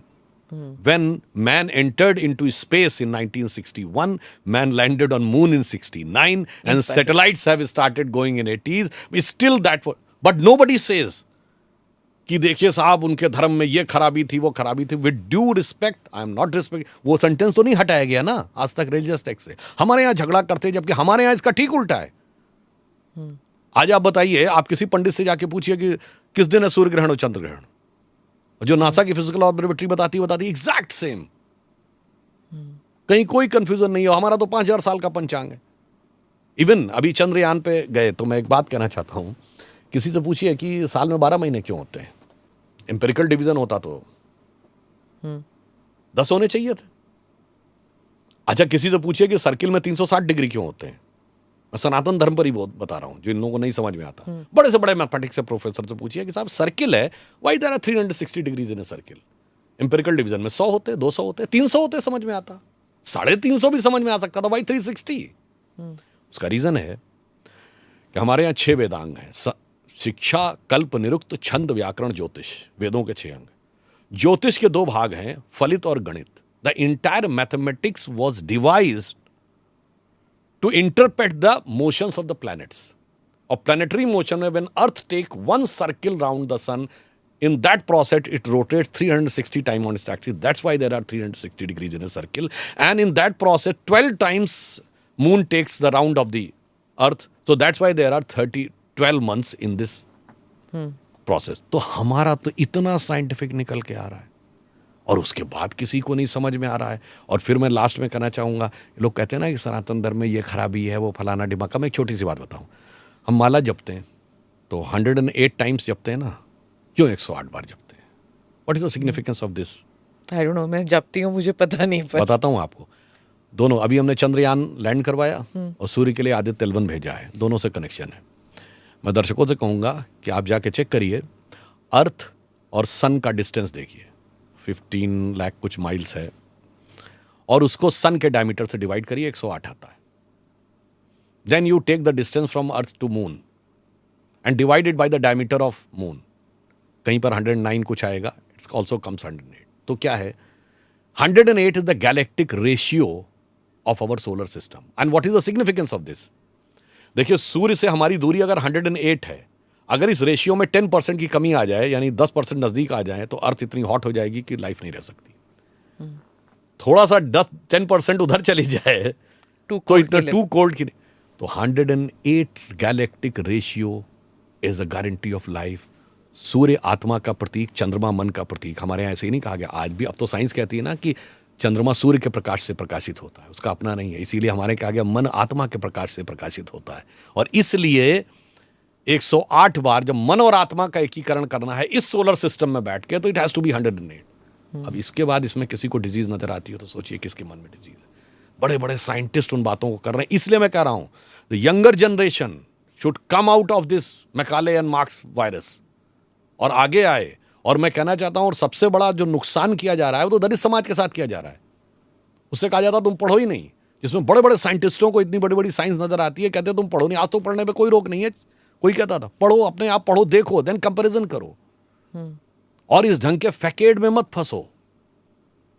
वो एक theory बता दी जाती है कि साहब, वो कहते हैं डॉक्टर अंबेडकर, बिल्कुल उनको जाति व्यवस्था से परेशानी से लेके नहीं, उन्होंने बौद्ध धर्म ग्रहण किया, ये फैक्ट बताया जाता है। पूरा फैक्ट क्यों नहीं बताते भाई? डॉक्टर अंबेडकर से अधिक लर्नेड, पढ़ा लिखा नेता उस जमाने में नहीं था। 2 टॉप की उस समय की वर्ल्ड की university, London School of Economics और कोलंबिया यूनिवर्सिटी से डबल पीएचडी। आज बताइए कितने लोग double PhD Ivy League university से। उसके बाद उनकी, जिन लोगों ने उनकी पर्सनल रेफरेंसेस लिखे, उनका लिखा है कि उनकी पर्सनल उसमें करीब 35,000 बुक्स थी। हर चीज पढ़कर वो एनालाइज करते थे। तो उन्होंने बौद्ध धर्म ग्रहण किया, तो ये भी तो उन्होंने पढ़ा होगा कि क्यों क्रिश्चियनिटी या इस्लाम ग्रहण नहीं की। अब मैं उस पर कोई टिप्पणी नहीं करता हूं, जाके किताबें पढ़ लीजिए। और षड्यंत्र ये होता है जो ये कहते हैं ना कि openness and freedom of speech. Doctor Ambedkar की किताब थॉट्स ऑन पाकिस्तान हमारी सरकार आने से पहले समग्र अंबेडकर साहित्य से गायब थी। आप उसको इंडिया में पाई नहीं सकते थे। वो तो कोलंबिया यूनिवर्सिटी में अवेलेबल थी, फिर वहां से मिली, और अब तो खूब अवेलेबल है। यानी देखिए, फैक्ट को ही छुपा दो, आधा फैक्ट बताओ, ये किया, ये क्यों नहीं किया। और उनके जैसे व्यक्ति also said, right, कि सनातन धर्म को खत्म कर, तो उन्होंने आगे ये भी बोला है ना कि दूसरी जगहों पे, मैं देखिए, मैं ये नहीं कहना चाहता, मैं दूसरे धर्म पे टिप्पणी नहीं करना चाहता, इसीलिए मैं कह रहा हूँ डॉक्टर अंबेडकर की किताब थॉट्स ऑन पाकिस्तान पढ़िए। उसमें एक पेज नंबर 100 के आसपास का है, एक पेज नंबर 300 के आसपास का है, जो हिंदी में ट्रांसलेशन है, पढ़िए। फंडा क्लियर हो जाएगा कि उन्होंने दूसरों में क्यों नहीं किया, उन्होंने क्यों कहा कि किस जगह पे ज्यादा बड़ी समस्या है। इसलिए मैं कहना चाहता हूं समाज के सभी वर्गों से, मतलब अंत में कहूं, मैं युवा नेता के रूप में उदय निधि से भी कहना चाहता हूं, भारत की निधि का उदय हो रहा है, तुम समझ नहीं पा रहे हो। देखो, the treasure of the wisdom of India has अवोक। Don't get carried away by the mindset of your father. वो 60s 70s में थे, गए वो दिन, वो सब ऑब्सोलीट फिलॉसफीज हो गई। कम with the new era of 21st century. Thank you so much, Sudhanshu ji. It's been such an educative experience, and I'm sure it's going to be one of the biggest hits of our show. Dhanyawad. Namaskar. Thank you for watching or listening to this edition of ANI Podcast. Do like or subscribe on whichever channel you have seen this or heard this. Namaste. Jai Hind.